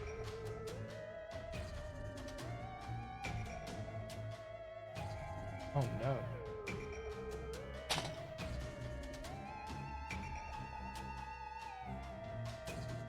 There it is. Okay. So, from this diary, y'all can tell you're not getting a great rest. Just not happening. Just not happening. What do you decide to do? Seeger will poke her head into the tent and say, "Chicanery, wake up!" I was going back to sleep. No, you can't go back to sleep. Look at this. And just thrust the diary in their face. Reading at this time. We can't sleep for more than 3 3/4 of a sleep cycle, otherwise it will summon more zombies. This is horrible. Who would be this cruel? A dancing light appears. Ow, too bright, too bright. And it dims to a flickering fluorescent light instead of the full annoyance of a flickering light. So what now? We should probably investigate what is responsible for this. Fine. There's a loud sort of rumbling sound. Like an earthquake? No, more aerial than that. More like something being launched from a trebuchet or something like that, but really big. And it seems to be going on for slightly too long. I want to look around and see if I can see anything. Perception Also, check. likewise. Yes. Can I Also, also roll a perception on that? Yeah, bandwagon. Also, Oh. Kit has their headband back on. Perfect. Cloak's still off. Headband's on. That's actually a 24. I'm proficient in perception. I got a 16 plan. Fantastic. You see a comet hurtling around, it doesn't look like it's falling from the sky. It kind of looks like it's coming parallel with the ground. It's heading straight for the lighthouse. I guess there's not really anything we can do about this. Should we do something about this? You might need- Segra chicanery. Yeah. You might want to see this. And Kit sounds kind of panicked. I mean, I just think this looks cool, to be honest. Okay.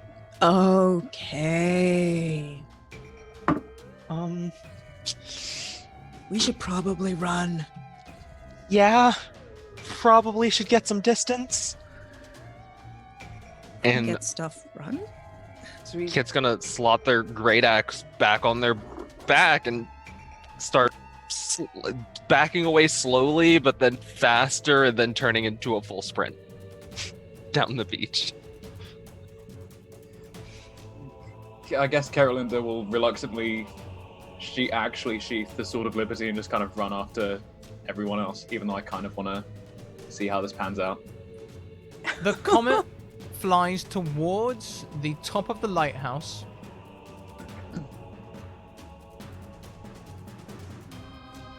Where it strangely looks like it's gonna hit the light, and you can tell if this thing hits the lighthouse top is exploding, the lighthouse is gonna go down, this is gonna be a disaster. When it touches the glass lens at the top, it disappears. Did you see that? What the? Yes. Huh. Ah. Interesting. Kid has stopped running and kind of like turns around and. Excuse me, what? Light doesn't again. normally Disappear? into a lighthouse. It usually comes out. I hate to say this. Not because I'm afraid or anything. And not that I'm too hurt from that last fight, but we're gonna have to go look in the lighthouse, aren't we? Oh, come on, it'll be fun. Yes. This sort of thing doesn't, happen. Either there is something wild about the comet or wild about the lighthouse, which means there's a 50-50 chance we're about to make, a massive scientific discovery. I'm gonna go with wild about the lighthouse. Kalinda, what great intuition you have. Increase I an try. attribute of your choice by 2. Oh, hell yeah! Alright, Nice. so I'm going to go ahead and put some points into my intelligence, probably, because it is very low, and it could probably use being bumped up. What great intuition you have. I do my best. Yeah, I'm gonna assume lighthouse. Sigh. Kit says sigh out loud. Sigh. Well, who wants to go first? I I'll go imme- Oh, Oh, okay. sorry, you no, go no, first. apologies. No, Apologies, up to no, you, if you like. you go first. Your Okay. hand Definitely you. went up first. Wait, Go right on ahead. is Kalinda looking very hurt? I'm at 15 out of 25, but I can lay on hands myself if I need to. If it looks like we're going to go into some danger, I can just kind of heal myself back up to 25.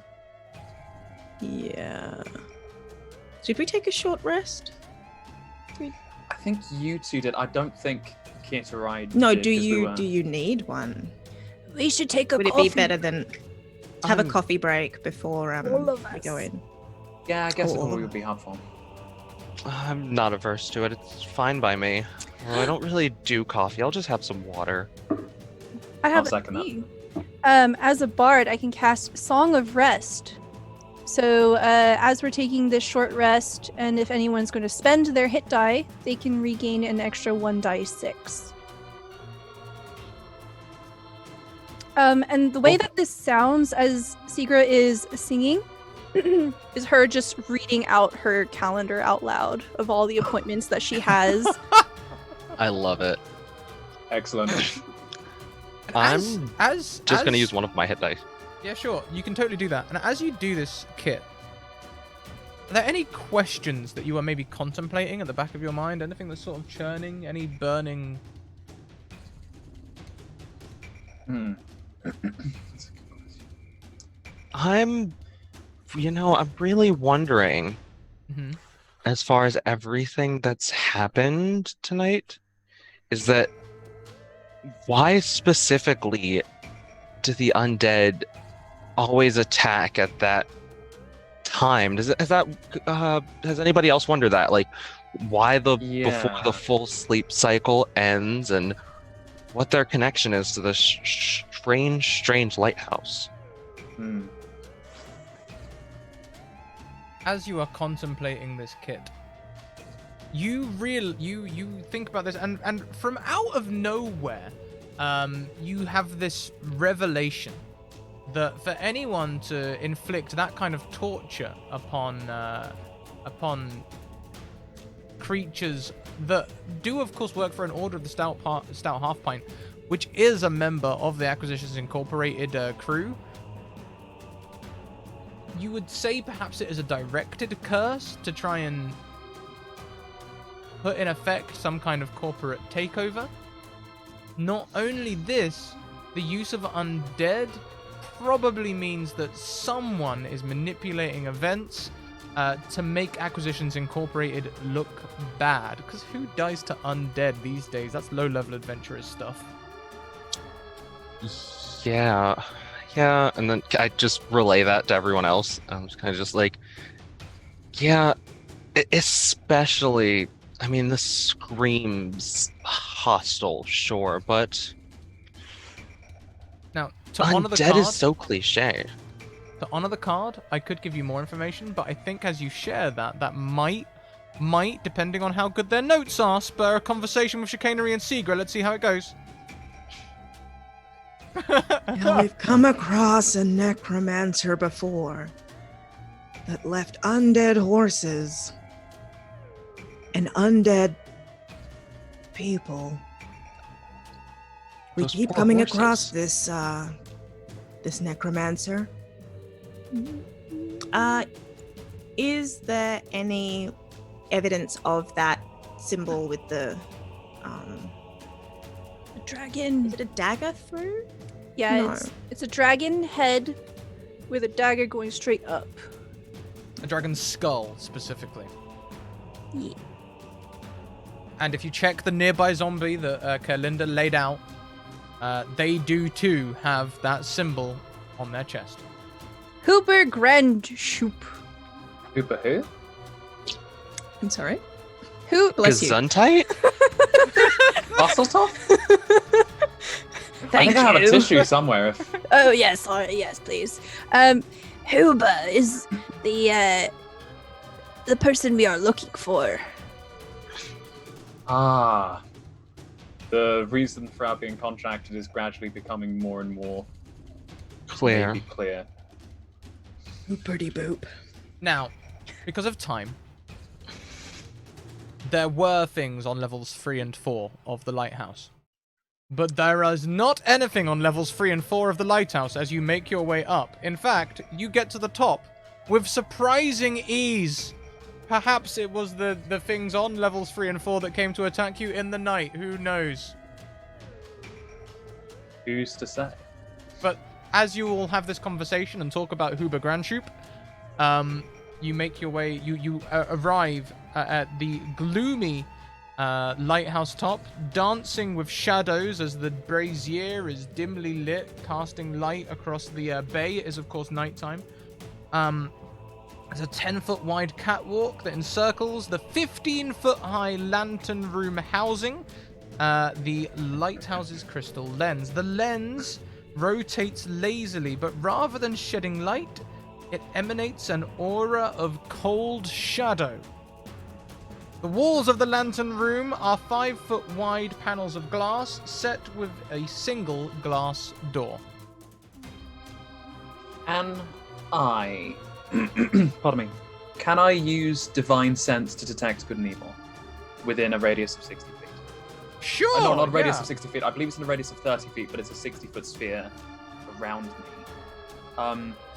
So anything that is affected by the Hallow spell, or that is celestial, fiend, or undead within 60 feet, I can identify its location or sense anything that's affected by the spell. So as you do this, perhaps the world comes across almost like an infrared screen with different types of magic. You'll be used to seeing, I don't know, demonic Sure. evil as red, and celestial Celestials. as like a yellowy Bluish, light, yellowy. bluey, yellowy, yeah. Maybe that color that no one really knows what color it is. You know, the one that one. Sure. The lens is glowing with the grey green of the undead. Okay. Necromantic lens. I guess I just relay that information to everyone else. Do I know what a necromantic lens is?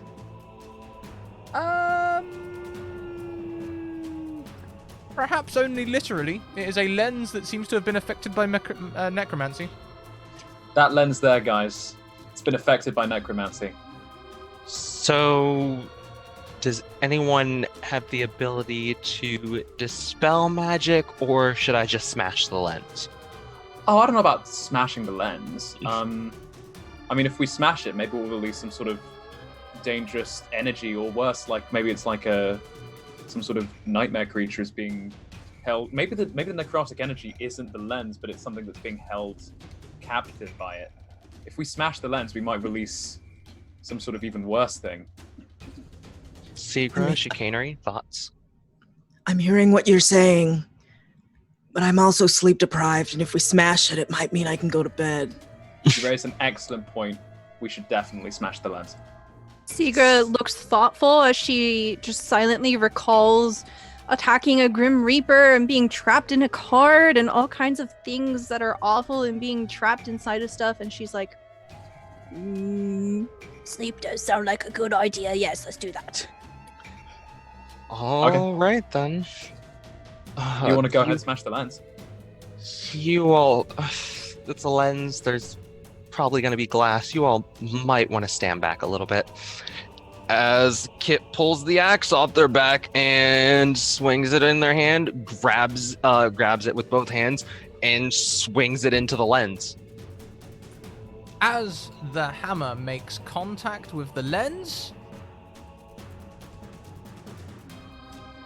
Kit disappears. Okay, no one else attack the lens. Unless you want to. I mean, I'm not a cop. But like, that is not okay. Oh god. I did not plan for this. I wonder if they're getting sleep. Well, now I just want to smash the lens myself. Yeah. Okay. I'm more of just the hired help. I'm mostly just good at smashing things. So situations where I'm not smashing things tend to be situations I'm not particularly good in. So what do you guys think? Seagra boops the lens. You touch it? Uh-huh. Boop. As you touch the lens, Seagra disappears. Oh boy. Bye-bye. Long shot. You can't scry or anything, can you? Me? No. Worth a try. All right. You could do an investigation check. This isn't 100% I would how I was like expecting to do this an to go. investigation check. Yes, I'd 100%. like to also I'm not investigate. touching. I am not touching that. I rolled a 16 investigate. Okay. So chicanery, you don't really see anything. Could I have used my natural 20? Yeah, you can totally use your natural 20 if you want to use your Yeah, natural let's 20. do that. Yeah. You use your natural 20. So I think it's going to be... This is how it's going to play out. At first, the chicanery sees nothing. Then, Kerlinda, you look over the lens and you can see there are runes faintly etched into the glass all over this lens. Chicanery, we should have investigated it first. Your nat 20 is going to play out to show you that these are very familiar runes, actually. In fact, you've seen runes like this before, and you're sure when Seagra booped it, they glowed faintly. I know these. Do these runes look like the runes that were in the sinkhole? Way back when? Beneath the mansion, you mean? Oh no, we've encountered a lot of runes. Yeah. Oh no. I was thinking the original runes in the sinkhole under Waterdeep, but no. Oh. No, these look more like the mansion runes with the teleporty eye thing that killed dear sweet Celine. Oh no. I'm gonna boop it. Wait, don't boop it. I mean, I boop it if you want, but like... Wait, what? We gotta bring him back. Is there no way we can do it without booping it? I feel like booping it is throwing ourselves into the unknown. And I'm not really great at throwing myself into the unknown. I quite like throwing myself into things that I know already. Okay. No boop. Okay. I'm going to cast Detect Magic. which really I should have done in the first place. But this seemed more fun. Wow! As you cast Detect Magic, you can tell that beneath this sheen of necromantic energy, there is some conjuration magic, strong conjuration magic, perhaps the kind tied to teleportation spells. Also, you can see that there is also some evocation magic, which you could probably hand wave as, you know, evocation to produce light. But really, the conjuration magic is probably the big one. And as you detect this magic as well, you can tell that this is normally the kind of magic that would be contained by a command word, but it seems to just be pulsing willy-nilly, perhaps due to the taint of necromancy laid over everything.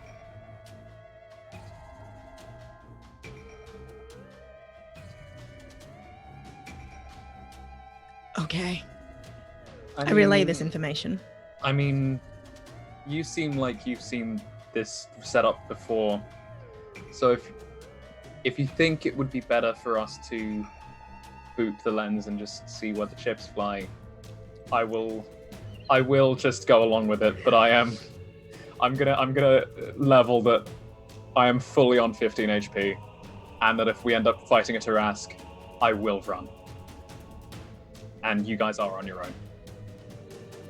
I mean, I won't run if it's not a Tarask, is what I'm saying. But like, if it is a Tarask, you guys are probably... If it's anything other than a Tarask. If it's anything other than a Tarask, it is absolutely okay. If it's a Tarask, then the contract is cancelled. Is that in your contract? I don't... To be honest, I think our contract is just the sending stone conversation that we had earlier. I don't think we ever got anything in writing. Let's just boop It's a verbal the lens. contract. Let's just booping the... You want to boop the... You were telling me not to boop the lens, and now you're saying boop the lens. I don't know. I'm on the edge.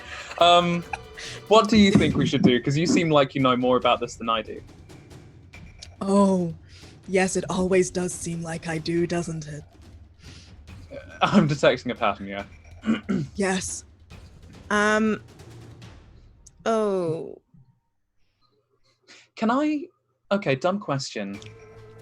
Can I, hypothetically, make any kind of maybe Arcana check to see if I have any, like, remote ballpark clue of where these runes have taken the other two members of the party? Like, any sort of vague idea?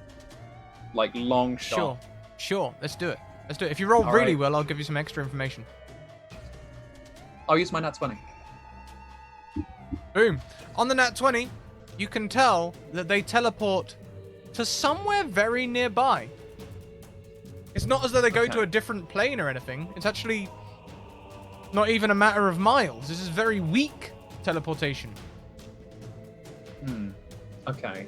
I imagine with the lower intelligence and everything, you two are describing this to each other, and maybe Kalinda is doing a lot of the analyzing here.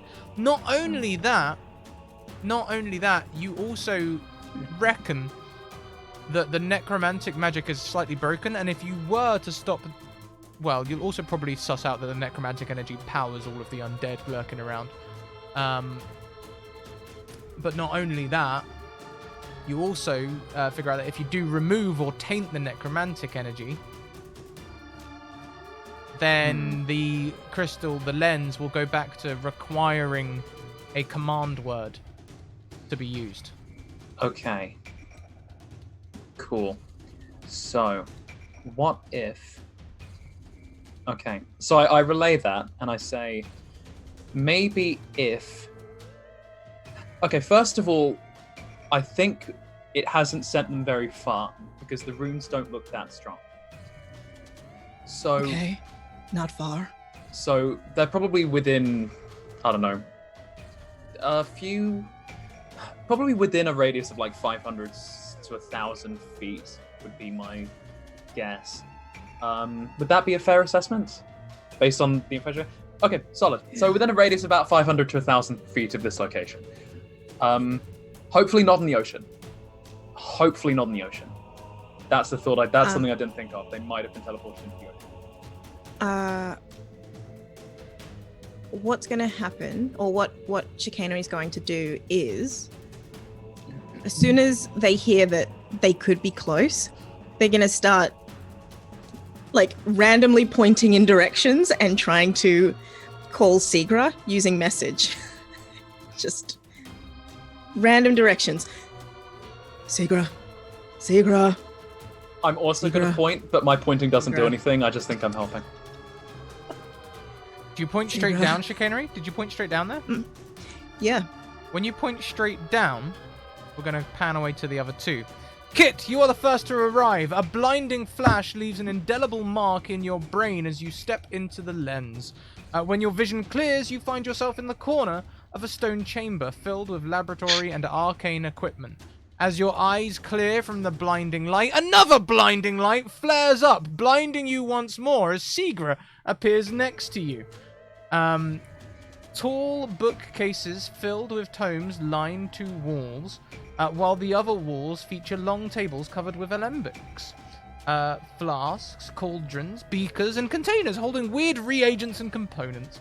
An iron cage is set against one wall, its door open. Two more tables, surrounded by chairs, stand in the center of the room.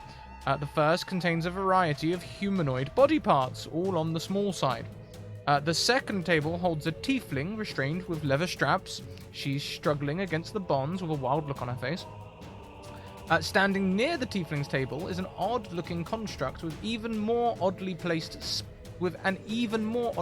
spigot at the base of its barrel-shaped body. A gnome dressed in garishly colourful clothes sits on a stool nearby, his eyes blank. Another gnome sits on the stool next to the first, but this one is most lively and chipper. He wears a dark robe and a red fez bearing the Dran Enterprises logo, the double D, apparently scrawled in white chalk. And this gnome looks a little bit like this. He's wearing almost like the dark purple robes with the skulls and like all of that good stuff. There he is. Turns to the other and says, "See, Rosie, I told you we would have visitors. I felt their presence in the lantern room." He sips from a cup of tea and beckons to the two of you. "Would you like to have a seat? I can get you some chamomile tea. My name is Huber Grand Shoop, by the way. Pleased to meet you. You can start the tea and we'll wait for your friends to join us." And as he finishes launching into that spiel, you know, we've got the thinking gif up top with Kalinda and Chicanery, and then Segra. You receive a message from Chicanery which says, Segra. As Segra. Huber says this, Segra just puts up her hand, puts her sending stone up to her ear. "Hello." Oh, you're still here. Where are you? It looks like a brewery, but there are some limbs on the ground here. We are being invited for some tea. Probably don't drink it. It's made from limbs. What's made from limbs? Did you say you were using the sending stone? Yeah, it's probably just an ornamental kind of thing at this point, and just force of habit. Just touch the light. Oh, we can apparently boop. Kit screams, just touch the light and get down here already. He said something about a flight.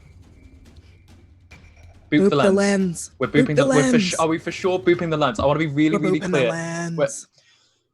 All right. I take a full 15 steps back. Full 15 feet back. Draw the Sword of Liberty. Like, get as far away from it as possible and then gingerly touch it with, like, the tip of the long sword. I know that won't help. You appear. Yeah. A blinding light happens downstairs. And again, you are all blinded and you see the same things ahead of you. Oh, I need glasses. Chicanery boops and follows through.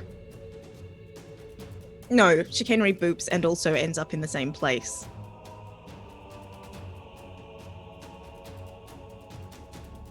Yeah, you all end up in the same place. You all end up in the same place. Yeah. Yep. I will have materialized holding my sword out, so I've just realized how threatening that probably looks, and immediately go to put it away. Hello. I wave at whoever else is in the room, I guess. Hello, thank you for joining us. Can I get you some tea? Can I roll it an made of insight check limbs? to see if it's made of limbs? Sure. Excellent. Just one moment, and Kit's going to walk over and attempt to untie the tiefling. Please, not just yet. They'll let us talk for a little while first. They're quite angry. For what Why it's are they worth. angry? Sorry. please, let's I think I have no attachment to the tiefling. I think that once we are done with our proceedings here, you can leave with them. But first, let's have a conversation. Once they are off of their bonds, they might, get all fighty. And the tiefling is sort of like, I'll kill you! And he's like, see what I mean? Why don't we, there's, we could talk about good tea. We have, the importance of good friends. And, all those other Chicanery. things. Might remember we're looking for a tiefling. Yes, a tiefling that was holding a thing. By the way, just on the subject of the tea, I did roll a natural 1 on the inside check. You have no idea. However, they did hear mention someone. Did anyone mention that it was made of limbs? Out loud? I think Chicanery Yes. did just. Chicanery I cut her off their mouth while they were saying He it. looks most offended. He's like, oh no, please. I would never make tea from limbs. Tea is very important. If you don't have good tea, how can Well- you maintain focus or poise? How can you trust relax that. after a long, hard day? I trust that. I'll take 1 tea, please. Bob. All right. Certainly. You know what? And Kit pulls the axe off their back and points it at the dude wearing the fez. He's offering us tea. I'm going to untie the tiefling, and if you get in my way, I'm going to chop your head off. I think maybe we should hear the guy out at least first. I mean, we've got like a bunch of weapons, and as far as I can tell, it's just this guy. Yes, but we fought zombies, and we touched the light, and we came here. I'm going to assume he has something to do with that. So I'm going to untie the tiefling, and if he tries to stop me, I'm going to chop his head off. Oh, I'm And- going to continue drinking my tea. I don't want to make an example. An You example. don't need examples. I will roll an intimidation check if I need to. Please, by all means. Oh, Jesus, I wasn't expecting to have his stat block up yet. Make me an intimidation check. Natural 20 plus 2, so a 22. Natural 20 plus 2. Bang. Oh boy. It's gonna work. You're gonna scare him.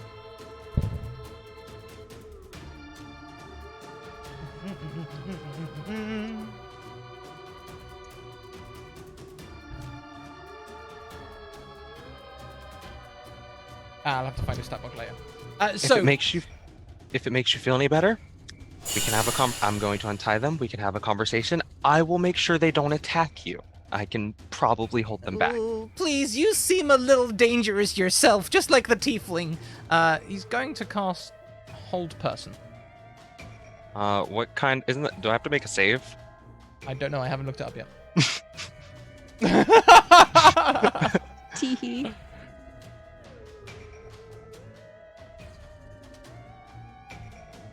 Okay. No, we only need one humanoid, I think. Yeah, so this will be a... The target must succeed on a wisdom saving throw. Can you please make me a wisdom saving throw? Let's make the DC achievable, but really difficult. I'm just gonna use the nat 20 I have because I don't have any bonuses to my wisdom. Didn't you use the nat? Oh, you rolled the nat 20. I rolled a nat 20. Oh, okay. I didn't yeah, use sure. it. I rolled one. You can totally. You use the nat 20 and you succeed. And he looks vexed.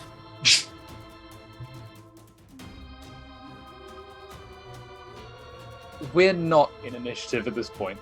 Not yet, To clarify. no. Okay. Well, like I said, I'll hold them back, but I don't want them tied down.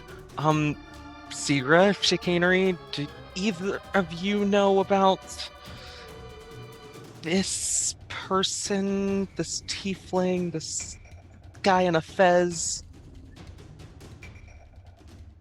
Yes. Okay. Good to know. Yep. Mhm. Do we have reason to be like concerned or in fear for our like mortal well-being? I guess. You're asking the person this? I'm asking chicanery, yeah, because it sounds like chicanery has some idea of what's going on. Okay. So, whilst you ask this question, about 6 seconds after they cast Hold Person, Huber disappeared. I'm sorry. Disappear. And they appear 10 feet away from Kit. Kit, your shoelaces are tied together, and your hands are tied behind your back. They only had 2 rounds, so they had to do things quickly. How are my hands tied behind my back if I was holding my axe?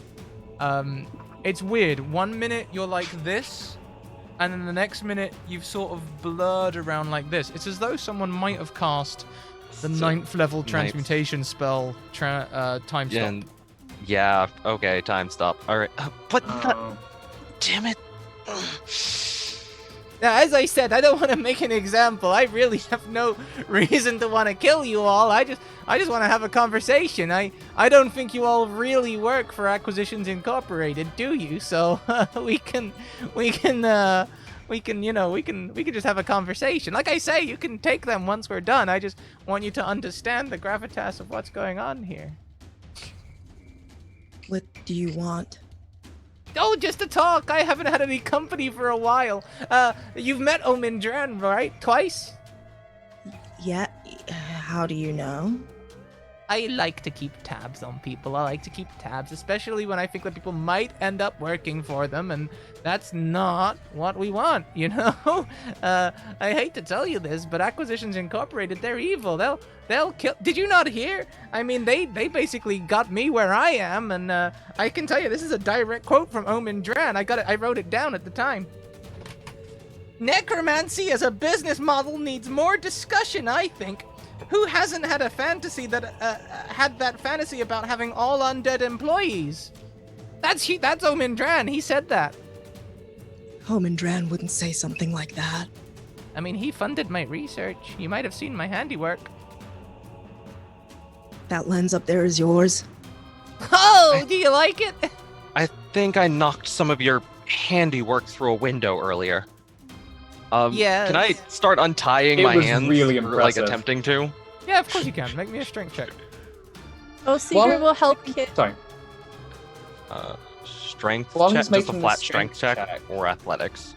Athletics, or if you prefer, you can go for sleight of hand with assistance from Seeger. I'm going athletics. I have +5 and I'm proficient. That's a 25 with my proficiency. Okay, yeah, I think it might have already added your proficiency. It says +5 under there. That's just my. I just have a +5 to strength already. Awesome. Cool. So Okay, so that is how much was it? 25 then total. Cool. 25. So yeah, you can totally break these bonds. And he's like, oh well, I mean, I didn't have much time there. I mean, sometimes I can have like 60 seconds out of time, and sometimes I only get like 12. Can I still get that tea? Of course! And like he trots away happily and comes back with a teapot, and it smells like it's full of chamomile tea. Can May I make- also have tea? Yes. Can I make an Arcana check on this tea, or like a medicine check or something, to see if it will poison me if I drink it? Sure. So, what would you like what me is- to roll? Arcana or medicine? Sorry? What would make sense? Yeah, Arcana or Medicine, either one. Oh, no, I was just wondering, what would like... Oh, hello. Yeah, you're still there. Oh, damn, it's doing a thing. We can hear you. Oh, yeah, what would be a sensible roll for the tea? Sorry. Yeah, Arcana or Medicine, either. I'll make an Arcana check. That is if that will roll, that's a 22. Oh, that's a nat 20. Boom. This, you can tell, is not only very non-magical tea. You can tell the faint, like, the very, very faint, like, trace of conjuration magic used in teleportation magic, that seems like it wasn't cast on the tea itself, but on the box carrying the tea. And for you to be able to pick up that trace, it must have been pretty powerful. So this tea, you can probably guess, has come from a very, very far away place. This is very good tea. I will take a hearty sip of this chamomile tea, and I just knock back half. Yes, see, trust. You see, now, believe it or not, I want to help you all. How? Well, The undead helps how? I mean, he makes good tea. I'm on board. oh, now, see, the undead weren't aimed at you. Unfortunately, you just got contracted to sort them out because Omen likes to get other people to clean up his own mess. And also, Dran Enterprises have been getting involved a lot as well. I mean, they're the ones who employed me. They're basically trying to get me to oppose the cleanup crew as well as Acquisitions Incorporated. Someone else is hiring me to oppose Acquisitions Incorporated. And I wanted, as a professional, to let you know that Dran Enterprises, they're really going to try and take you down. Do you want to join the cleanup crew? Oh, no, I'm a private contractor. Well, that's Oh, relatable wait. at least. I You could specialize in the privately undead. contract with us. Oh, yes, I believe I could. I can give you my rates if you like. I have it in a document somewhere. And he starts rifling through drawers. That would be great. Question, Yes. then. So, why the tiefling on the table? Well, like I said, that's they unfortunately are directly employed by Acquisitions Incorporated. As was Wizzy here. Wizzy's already enthralled. Never mind. I know it seems So- bad, but just because a guy has a little bit of a This dark is- side doesn't mean he's evil. Mhm. Well, okay, it does mean he's evil, but it doesn't mean that he can't be good sometime. Okay, no, it doesn't mean. I'm I'm- just a guy getting paid. I'm not gonna agree with you there because technically I'm employed by Acquisitions Inc., but also by the cleanup. It's, two sides, they're both one half of a whole idiot. It's a thing. Hey, be careful with that. Ooh, a Cleanup little crew bit is of not Acquisitions Inc.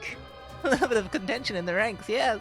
Although Omen will probably try and buy you soon, and you should avoid that. You should avoid that. I believe Dran Enterprises.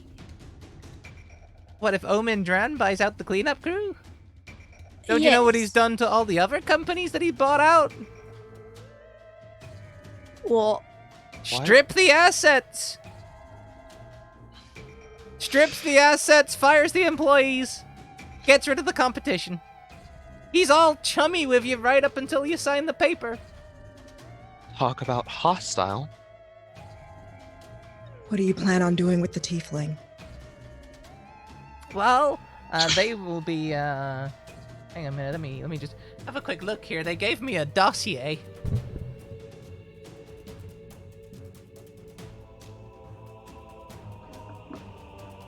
At this point, I would have So you liked to got- just state Kit untied their shoelaces from being tied together. Segra, we're gonna have to go back to that was it an orc, half orc, that we left in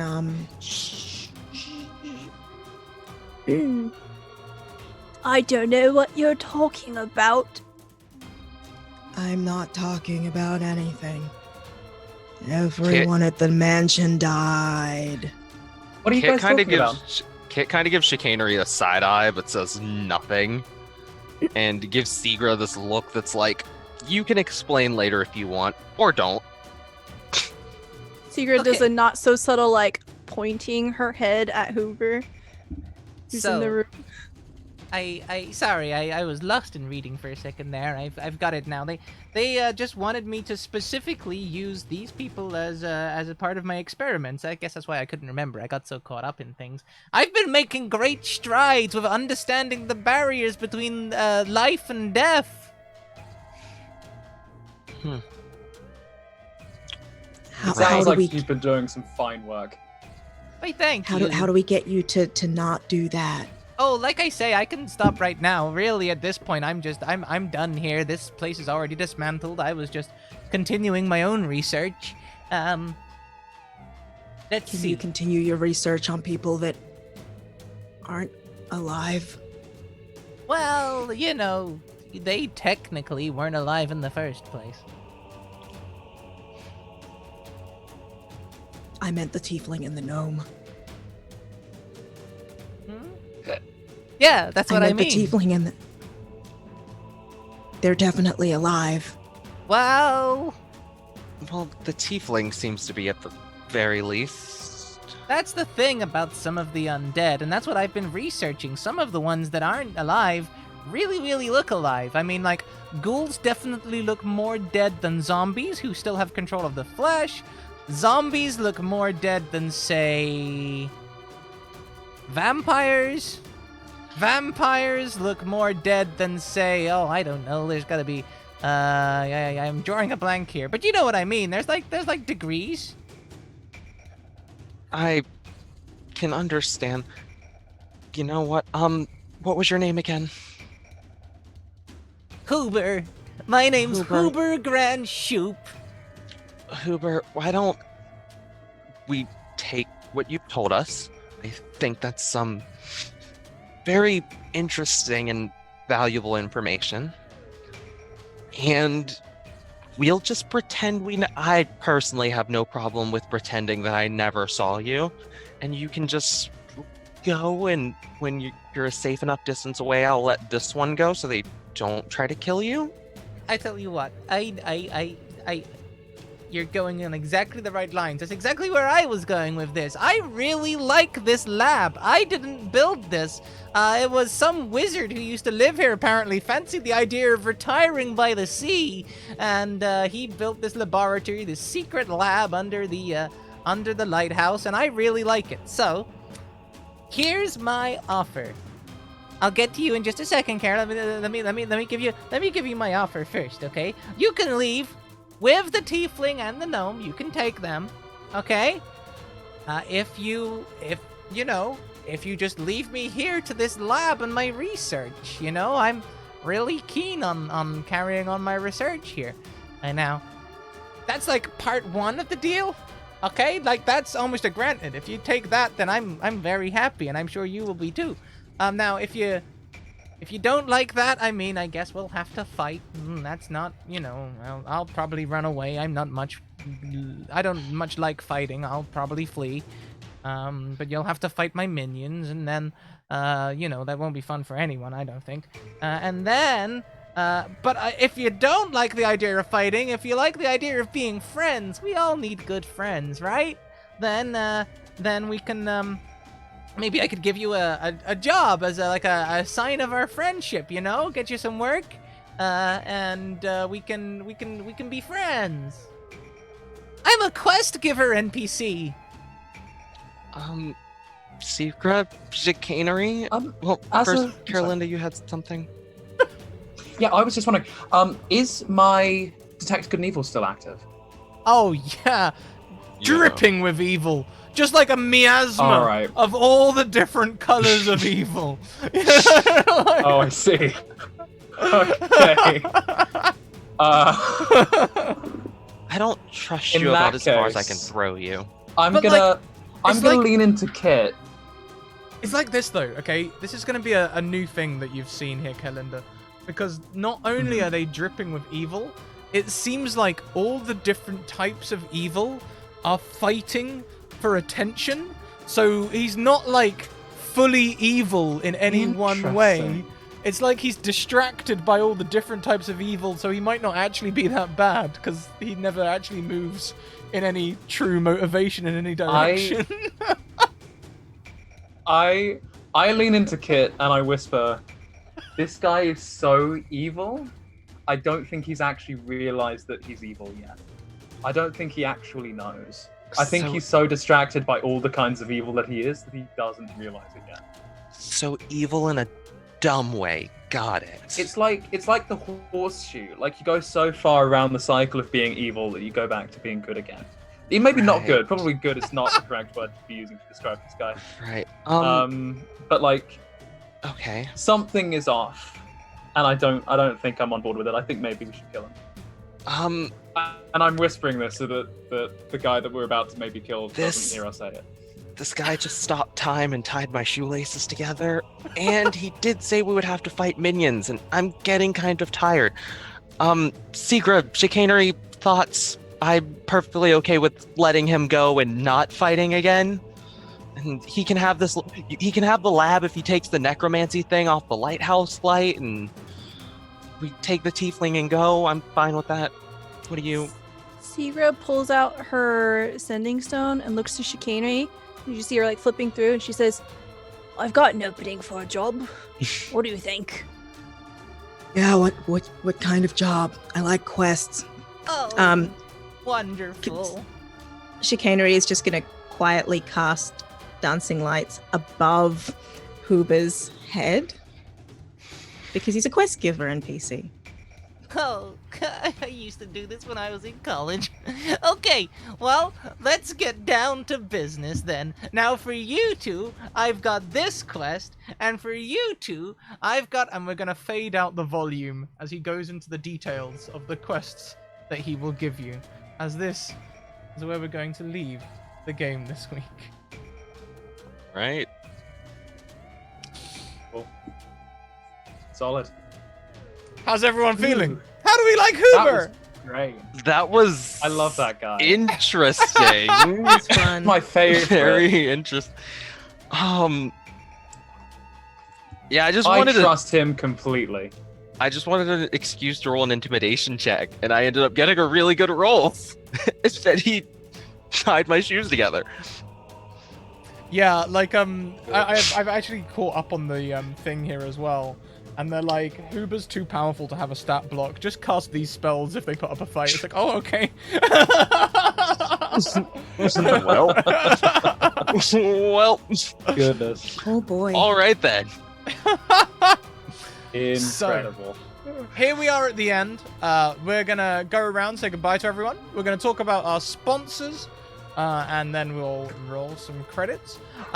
Y'all, if you enjoyed some of the music today, the attribution and licensing information will be in those credits. Then there'll be about half an hour before our next game. So, let's start by going around and saying hello to everyone. Let's go the other way around and start with Chantel. Hey, I'll just yell at you.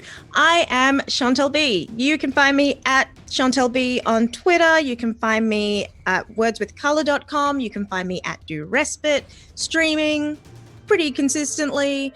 You can find me tomorrow on Do Respite playing Eternium Gate, which is a Savage Worlds Dark Fantasy game, which is quite enjoyable. That's at 11 p.m. Eastern.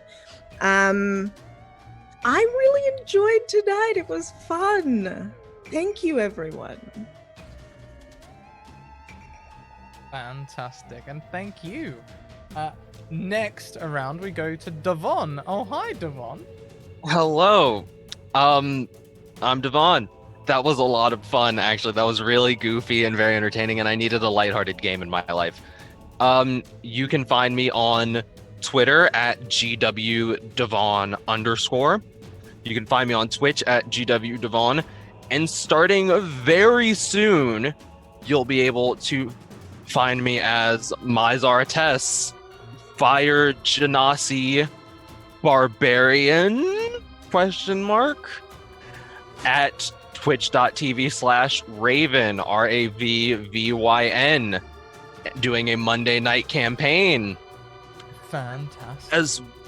As well as soon on Spotify, Apple Podcasts, or wherever you get your podcast from, as a member of the Guild of Desolate Adventurers, which you can follow that on Twitter at GODA Podcast. Fantastic. If you want to give a link to that, podcast, by all means, please do pop that in chat. We would normally go next around to Harrison, but unfortunately, Harrison has just sunk out the Zoom call. Hopefully, they'll be back in a hot second. As I desperately look for the Zoom link to put the cameras all back to. There we go. Welcome back, Harrison. It's your turn to say farewell to everyone. For sure, sorry about that. You're okay. I just exist on Twitter as @HarrisonGowland. Most of my tweets are just funny images that I found on the internet. Occasionally I produce things of worth, but it's mostly just the funny images on the internet thing. So that's basically my tiny corner of the internet in macrocosm. Yeah, that's basically it. Hello. Also, I should have said hello at the beginning. Hello. Hi. Yeah. Oh, I'm not good at goodbyes. You're doing fantastic. Doing absolutely fantastic. Actually, I need to update Thanks so that much. command a little bit as well. I've just switched over to the Streamlabs Cloudbot, so everything's kind of janky. I will change it from saying target name very soon. Next around, we have the wonderful Seagrass, Stella Luna. Hello, hello! I am Stella Luna. I am a variety streamer here on Twitch. I do things of the artsy-fartsy kind and various types of TTRPGs. We do things such as Cats and Catacombs, Doggos and Dungeons, and we have coming up a West Marches style community campaign. So if you want to try something out that might have vampires, ? And dystopian apocalypses, that's the kind of stuff that we're going to be trying out here pretty soon. I just want to say thank you to our new guests. I had a really good time playing with y'all, and I hope to see you back here at Scratticus Academy again sometime in the future. Oh, as long as Scrabble have me. This was a lot of fun.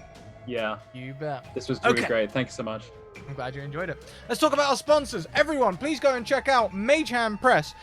They make expansions for 5e. All their PDFs currently have 25% discount if you head over to their website to support physical distancing. You can also check out their Faefolio campaign on Wednesdays at 6 p.m. EDT. Also, check out Hero Forge. They have a show going on at 2 p.m. EDT here on Wednesdays where we play with their Hero Forge 2.0 color creation mini tool. It looks amazing. It's in beta. We're playing with the new things as they release them. It's great. Also, check out Dungeon Fog. Dungeon Fog, who do all of your map making needs. You can create comprehensive maps with wonderful pictures. You can share and print them, play them with your friends on VTTs. And as you update things, the notes update.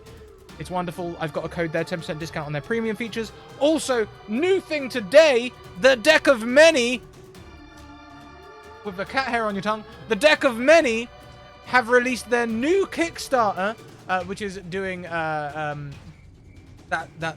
could have sworn that command might have had the thing. Oh no, I think it'll be the Anyway, the new Deck of Many Kickstarter has level 6 to 9